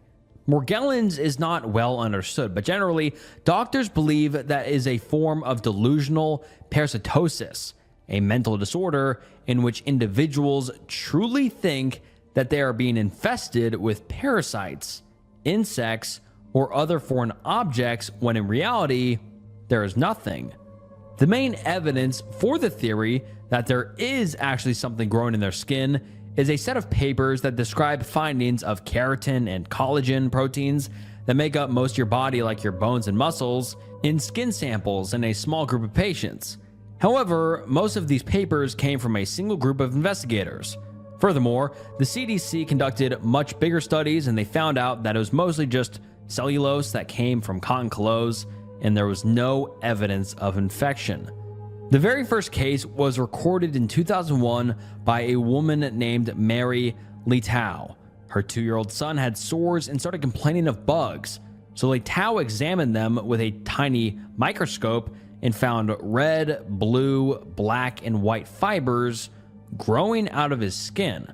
She took him to 8 different doctors. None of them could find anything wrong. Even Fred Heldrich, a pediatrician who solved mystery cases, found nothing wrong and instead suggested that Mary herself get a psychiatric evaluation and support. Another specialist thought that she had mucosins by proxy, a syndrome where a parent pretends a child is sick or even makes their child sick to get attention from doctors. Several others shared this opinion as well. According to her, she grew accustomed to being doubted by her doctors, and her son still suffered from growing sores. A year later, she founded the Morgellons Research Foundation to raise awareness and funding for research into a poorly understood illness, which can be disfiguring and disabling, according to her. Since then, there have been many studies on this, and no results. The absence of scientific proof doesn't mean nothing is happening to them. While there's no evidence, no clear treatment, and mostly dismissed by doctors, people don't stop suffering. They look elsewhere for answers, and r/Morgellons exists in that gap, a sort of support group for a mysterious illness, whether mental or physical. Until there's a better explanation, these disturbing posts will continue to be posted as people look for desperate measures. And I mean, I first came across this and was just blown away. I'm like, people are finding fibers in their skins, like literally fibers. And yes, I mean, people are not alone on this. There's a ton of people finding fibers in their skin. It is definitely a very weird rabbit hole to go down. r/targeted energy weapons. If you watched my video on gang stalking, this subreddit, The People, and its stories will sound very, very familiar. After exploring the anguish and pain that fills r/Morgellons, some of you might think that we've reached the edge of the disturbing fringe world. But for many Redditors, that was only the beginning. There is another community that picks up where Morgellons left, but this time with a clear certainty. The people here are definitely off their rocker. Welcome to r/targeted energy weapons, and that name is just wild as is. It's a hub for people who think electromagnetic waves, microwave beams, and other forms of directed energy, also known as light, are being harnessed against them. Posts often treat these outlandish claims as being entirely factual, linking back to past discussions of military technology and claiming stalking and harassment through invisible weapons. Members exchange theories about how the government could attack them, and more importantly, how they can protect themselves. To be fair, directed energy weapons do exist in military research, but their documented applications are so dramatically different from the scenarios described on this subreddit that it might make you think they're joking. Instead, open the comments to find the Redditors are entirely serious. Buried beneath all of the technical language and references to the military are posts that make a huge leap from ordinary sensations to proof of an invisible, personalized attack. Direct energy weapons, by the way, the real ones, are extremely expensive to use. And this post assumes that such technology is being deployed casually, constantly, and with perfect position against this one Redditor. This is the story of user Tired Old Man 67. The title of the post reads as follows: My history with being attacked by energy weapons. And the post reads as follows, saying, I'm new to Reddit, so I'm just starting to post. My history is, the stalking started in 1993. The directed energy attacks started in 1997. The main purpose of using the directed energy attacks was to force sleep deprivation. They would blast my apartment, and I was getting maybe 3 to 4 hours of sleep a night. It destroyed my career. I was a computer programmer at the time. I was forced to move several times, but they would always show up and start the attacks again. And then he mentions a name, saying, was very active back then in victim support. I contacted her and joined her group, Citizens Against Human Rights Abuse, which she later named Mind Justice. We even held a rally in Sacramento, California at the Capitol building. About 20 people showed up, but nothing helped stop the attacks. My contacts for her no longer work. Does anyone know if she is okay? For context, the lady is the founder of Mind Justice, a nonprofit organization supposedly focused on preventing non-consensual testing of new weapons that target the mind and nervous system. Since I was getting attacked in my apartment, I became homeless in 2001 and lived in my pickup. I stayed mostly at the state campgrounds and places that allowed overnight parking. Kinko's was great for that, and gas was affordable back then. I got low-paying jobs to try and pay the bills. I finally tried renting a room in a house. I looked out and found a room in a house owned by a very nice older lady and was able to live there 18 years before she passed away from old age. I did not have any directed energy attacks during that time. I was still working low-paying jobs, but because my expenses were so low, I was able to save money over time and was able to buy a house. A fixer-upper for sure. I've lived here for a year and a half without problem until February of this year, when the attack started again. So after a 20-year break, they are attacking me again, and they are trying very hard to kill me. The attack started right away after I had been to the hospital to have my heart tested. I was having chest pains and the doctor noticed a problem in my checkup, so he had an ultrasound done on my heart. The problem was not worth having an operation for. Then the directed energy attack started again, forcing sleep deprivation and a lot of stress, loud ringing in my ears, non-stop voice transmissions, vibrating legs and feet day and night. They transmit audio into my house, giving orders that I should commit S-word. They also transmit that I have to sell my house and move to a new city of their choice in order to stop the attacks. I know they won't stop. They also demand that I pray for forgiveness. The group attacking me is very religious, or at least pretending to be very religious. I am an atheist. This was also the case with the group attacking me back in 1997 to 2001. They presented a very religious front. So now I'm back in the same sinking boat. After 20 years of no attacks, they are here again. At least they can't cause me to lose my job since I'm retired. I am old and out of shape, and the stress from this is pretty bad.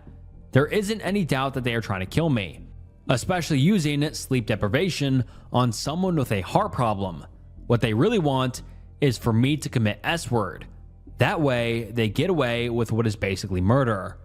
I've already tried going to the police and the FBI. It's a complete waste of time. They write you off as a nutcase. 5150. So what's the point of posting this? At least I can get my story out there. These people think they can get away with murder, and they have been. And they don't like what they are doing being reported. So at least this is something. Before immediately dismissing their anecdote, you should know that yes, there are actually real-world examples of them. Of course, the US is at the forefront.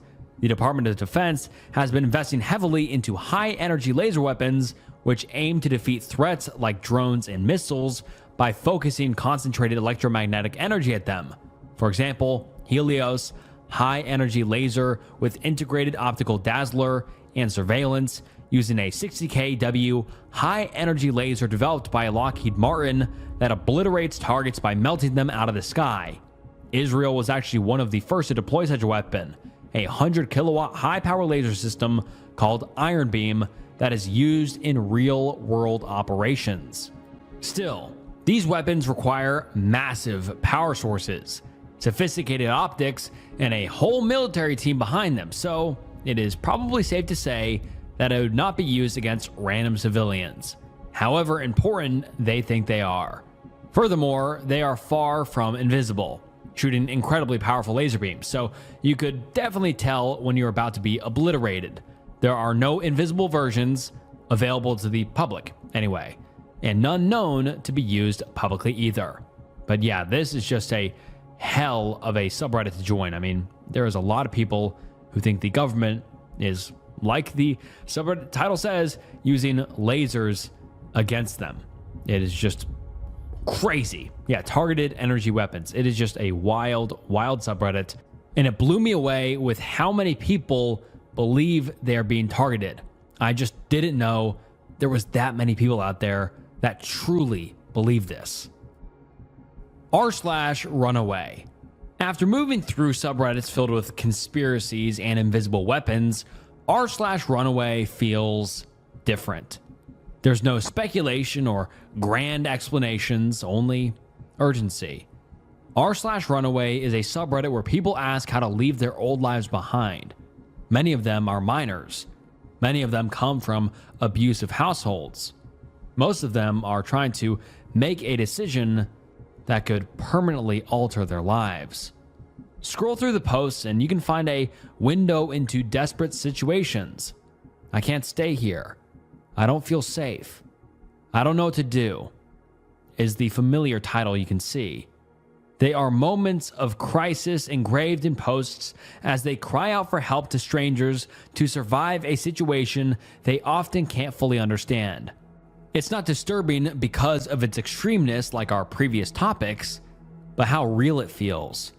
It sits at a strange intersection between protection and danger, especially when kids are involved. Running away to try and survive on the streets is extremely dangerous. But when there's no safe place left to go, what does it matter? Most of the subreddit is filled with questions, but sometimes the posts on r/runaway aren't written in fear or what might happen. They're written after it already has. This is where it takes a totally different tone. Written like survival reports, they offer a gritty view into life on the street of people desperate enough to run away from relative safety to a cruel outside world for the sake of freedom. This is the account of user HAFSA3X, a 16-year-old runaway. The post is titled "How I Ran Away at 16," and it reads as follows. I started planning on running away in late January of this year and ended up meeting two other girls from the subreddit around my age who were also planning to run away. Our states were also right next to each other, so we figured it'd be easy enough to get to know each other. We FaceTimed and came up with a plan and made a list of everything we would need, like money, important documents, hygienic things, food, pepper spray, etc.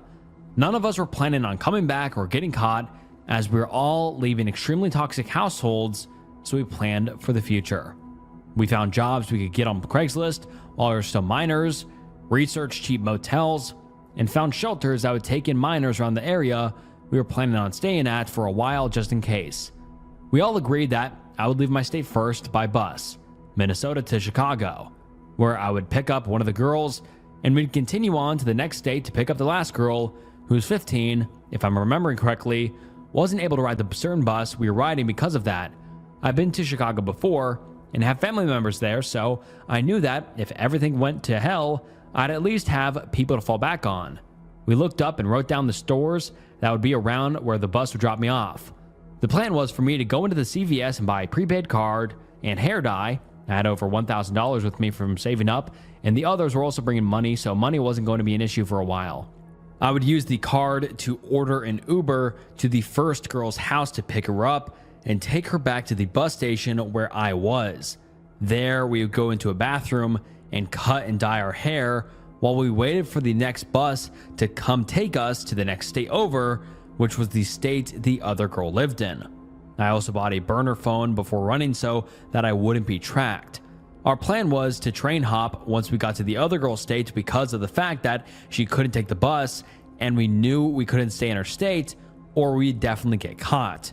We had found out all the routes for certain trains in her state and where they stop and watched hella videos of people train hopping to prepare for it, even though you can't really prepare for that type of thing unless you've done it before.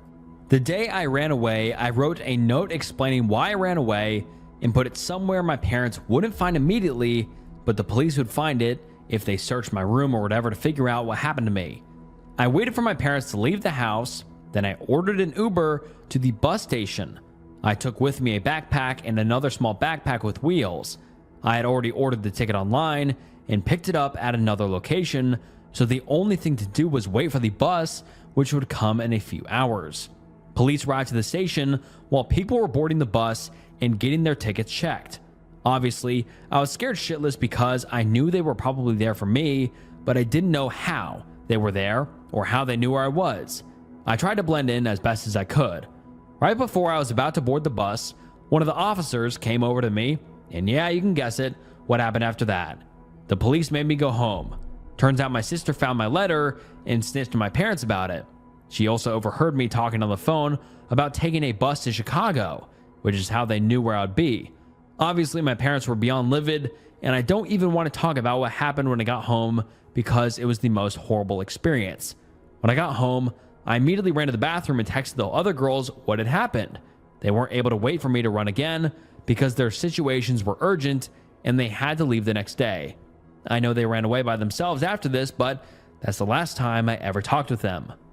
About 3 weeks later, I ran again, this time by myself and not leaving a stupid letter.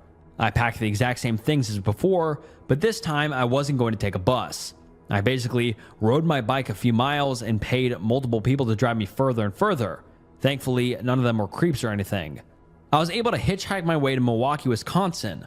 I obviously had nowhere to go once I got there, and I was honestly petrified because of the fact that I was alone and I had never been to Wisconsin, so I didn't know my way around like I would of Chicago. The first night, I found a hidden area to sleep in. I saw other homeless people on the ground, and at first thought maybe I should just sleep on the ground next to them and blend in, but immediately realized that was the stupidest shit ever. I knew I should keep my distance and not trust anyone, or it would probably result in me getting beaten, R-worded, or worse, killed. I stayed in that city for about 2 weeks. I found a place to hide my bag in during the day so I wouldn't be walking around with a huge backpack looking suspicious, and only kept with me very important things. I hung out at the mall and library during the day and returned to my hidden area during the night. I wasn't really scared of getting caught because I cut and dyed my hair and pierced my nose before I left, so I didn't really fit the description my parents probably gave to the police. I also made sure to return to the hidden spot where I slept a few hours before the night set in because I didn't want to be walking around at night and I didn't want to take any chances in someone following me. After the 2 weeks, I hitchhiked to Michigan because I knew I couldn't stay in one spot for very long and knew I needed to get further from my state. While doing this, I encountered some very weird men who were willing to give me a ride all the way there, and I honestly just trusted my gut to not go with them and made it to a city called Sault Ste. Marie in Michigan safely. I was really rationing the cans of food I had brought from home because I didn't want to spend any money on food, and I was honestly starving at one point, but I knew I needed the money to last as long as I could. I stayed in the city for one night and almost got robbed. Luckily, I'm a fast runner. The next day, I tried to convince an old man to give me a ride on his boat to cross the lake. It was the only way to get to the other side of Michigan, but he denied, so I snuck into the bottom of the boat before he got in, and all I know is we passed by a city called Sarnia and ended up in Lake St. Clair, then ended up in Detroit. When he stopped the boat, I ran out before he had time to stop me, and I kept running for like 10 minutes straight until I was sure he hadn't been running after me. I stayed in Detroit for about a month and had the craziest encounters, but I just kept a very low profile and always had my guard up. I left Michigan to another state after that. Not going to specify where because I'm currently in that state, and I've been there for the past few months. I'm still a runaway, and I'm currently staying with a group of runaway teenagers around my age. I've been approached by many groups before, but this was the only group that didn't give me a bad feeling, and so far, everything's been alright. I haven't been found by the police yet, and my 17th birthday is tomorrow, the 27th. We do download jobs from Craigslist and other places to earn money, and we sleep in abandoned places. My plan is to stay on the streets for the next year until I turn 18, then I'll start getting my life together. I have all of my important documents, so I'll be able to just get a job and stuff when I turn 18. As of right now, I've been on the streets for about 6 months, and that has been long enough for me to figure out what and what not to do, so I'm like 100% sure I can last until I'm of age. When you step back from this story, you notice how normality collapses. They're left with a backpack, burner phone, and a checklist, sleeping anywhere they could find, curbing their hunger and doing odd jobs. It's routine for them now. This shift is what makes it so disturbing. Think of what any child would be doing at this age. Think of what you were doing at this age. This person ran away from their parents, managed to leave the state and escape the police. Independently, they began to build their new life, all at just 16 years old, all on their own. It is up to you to decide whether the newfound freedom is worth the risk. In reality, this subreddit is not a celebration of escape. It's about how disturbing some people's lives are, and the only way to escape them is to become homeless. And also, quick side note, on this subreddit, there is a ton of posts of people almost being kidnapped or kidnapped by creepers pretending to try and help these young people that have nowhere left to go. And that is just even scarier. I mean, imagine you have nowhere else to go, you're escaping harm, and you end up homeless, and you end up trusting someone who takes advantage of you in a sinister way. I mean, there is so many posts about this on here. It's just a very disturbing community and just hopeless. That's just the best way to sum it up. And like I said in the beginning, it feels so real, and that's what makes it so disturbing. And it's disturbing that these people have nowhere left to go, especially young teenagers. Super, super sad. r/humanoid encounters. Imagine locking eyes with someone who looks human, almost human, but something about them just feels wrong. Not a monster, not some dramatic story, but just off. The kind of wrongness you can't explain without sounding crazy. The kind that lingers long after the moment passes. Maybe it's the way they move. Maybe it's their eyes. Maybe it's the unsettling certainty that whatever you're looking at isn't quite what it's pretending to be. That uneasy space is where r/humanoid encounters lives. This isn't a place for fiction or creative writing prompts. It's a collection of first-hand accounts from people who are convinced they saw something they weren't meant to. Figures in forests, shapes near water, beings that vanish too cleanly to be a coincidence. And once you've seen something like that, the rational explanations never fully stick. There's always the thought that you can't shake. What if it was real? Among the posts are descriptions that range from strange to deeply disturbing. Small figures, towering forms with missing features, and encounters that leave behind physical injuries to these OPs. But the post we're reading isn't about some crazy creature. It's about a strange person, or humanoid as the subreddit is titled, that the person encountered. And the user, Shugazi, shares an account of two women who walked into a coffee shop in Charleston, South Carolina, and left behind a feeling that still hasn't faded. A woman who looked normal at first glance, but to the OP seemed quite humanoid. And the post is titled, "Has anyone else encountered people that didn't seem to actually be people?" And the OP's post reads as follows. "I was wondering if anyone else has also had any experiences with people that didn't quite seem to be people. Like there was something off about them. I had an experience some time ago that I've never been able to shake off. So this happened in Charleston, South Carolina around Christmas of 2017. I used to work at a popular coffee shop that was inside of a popular big box retail store. One day around Christmas time, I had two guests that struck me as odd immediately. They were a pale Caucasian woman, probably mid-20s, that both looked nearly identical, but one was about a head taller. They had the exact same haircut, very straight platinum blonde bowl-like cuts. Their faces were quite round, and their eyes were a noticeably bright hazel color and appeared quite large. But not in like a disproportionate gray alien kind of way. They both also had a fairly odd stiff gait, as though they had a board strapped to their back. They sort of shuffled their feet around when they walked. They both also had an oversized sweaters, and I noticed later the shorter one had theirs on backwards. The weird part was their behavior. When they first walked in, the shorter one looked around the store as if they'd never been in one. Her overall demeanor was somewhat childlike, like a good customer service rep. I welcomed them in and told them to ask if they had any questions. The short girl looked to the taller one as if for approval. She then slowly nodded her head towards me, mouth slightly agape, and then attempted a hand wave. Instead of waving at the wrist like most people, she waves with her forearm, palm flat and straight in a sort of robotic windshield wiper-like motion. She then turns to the taller one, who gives her an encouraging nod. They then proceed to walk around the cafe, looking at the cups and merchandise. The short girl would often point all around the store and seem to be asking the taller one questions, almost as if this was a guided tour of sorts. Now, obviously, I'm no linguist, but my city is a fairly popular tourist destination, and I've met foreigners from all over the globe.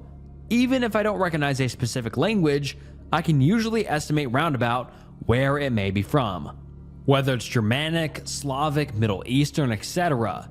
in origin. But the language they spoke to each other was very strange, and not like ones I've heard before. Imagine if you mixed Simlish with Baby Babel and sped it up. Lots of guh, blah, and ooh sounds. They continued on checking out the merchandise and going on what seemed to be a Q&A session. They would often open up cups and look inside, grab bags of beans and squeeze and shake them. At one point, the shorter one took apart a French press, and the taller one seemed to try and explain what it was for. This went on for another 10 minutes or so, when the short one picked out a studded cup to purchase. She shuffles her way to the POS, puts the cup on the counter, frequently looking towards her friend as if looking for reassurance, who again does a simple nod and encouragement. She then looks towards me and attempts to smile, which was just baring her perfectly straight white top teeth as though she was biting her bottom lip, and slowly nodding, not saying a word. It was here I noticed her sweater was on backwards, the tag sticking out in front of her neck. Now that I had a good look, I will say she was quite oddly attractive, but there was something about her appearance that gave me an uncanny valley vibes, but I couldn't tell you what exactly was off. I will say I don't recall them ever blinking. I scanned the cup and went on the typical checkout spiel, to which there was no reply. When it was time to pay, she pulled out a silver credit card that had no markings whatsoever. No logos, no numbers, no name, just blank plastic with a chip. She then looks back over to the taller one and says something, who then comes over and finishes the transaction for her, showing her as though it was a teaching moment. I hand her the cup and she once again slowly nods her head, mouth ajar, and does her windshield wiper wave. Then they shuffle their way out of the cafe into the rest of the store, and I never saw them again. I've told this story to people before, and they usually hand wave it away and say they were probably just tourists from Europe. I just think that's fucking hilarious. Like, whoever the OP is told, his friends or whatever, they're just like, oh yeah, you know, European people, they're like fucking aliens, bro. They don't even know how to like move their body. I just think that's hilarious how they're just like, Europe. People from Europe, they're wild. They're super weird. I don't know. I just thought that's funny. Or maybe they had a condition of sorts. That's understandable. But like I've said, I've encountered many foreigners and none of them acted this much like a fish out of water, nor was their overall demeanor and behavior this uncanny. I won't rule it out as a possibility, of course, but it just doesn't quite sit satisfactory for me. It was just too weird. I don't know. What do you guys think? Have any of you experienced anything similar? And then the OP makes a edit saying, first of all, I never anticipated this post blowing up like this. Thank you all for the awards, stories, and theories you're sharing. This has been a fun ride. I appreciate you all. I mostly want to reiterate and expound on a few points. When typing this out, I initially wanted to try and make sure I didn't use any specific language that would lead on any particular conclusion, despite my personal view on the situation.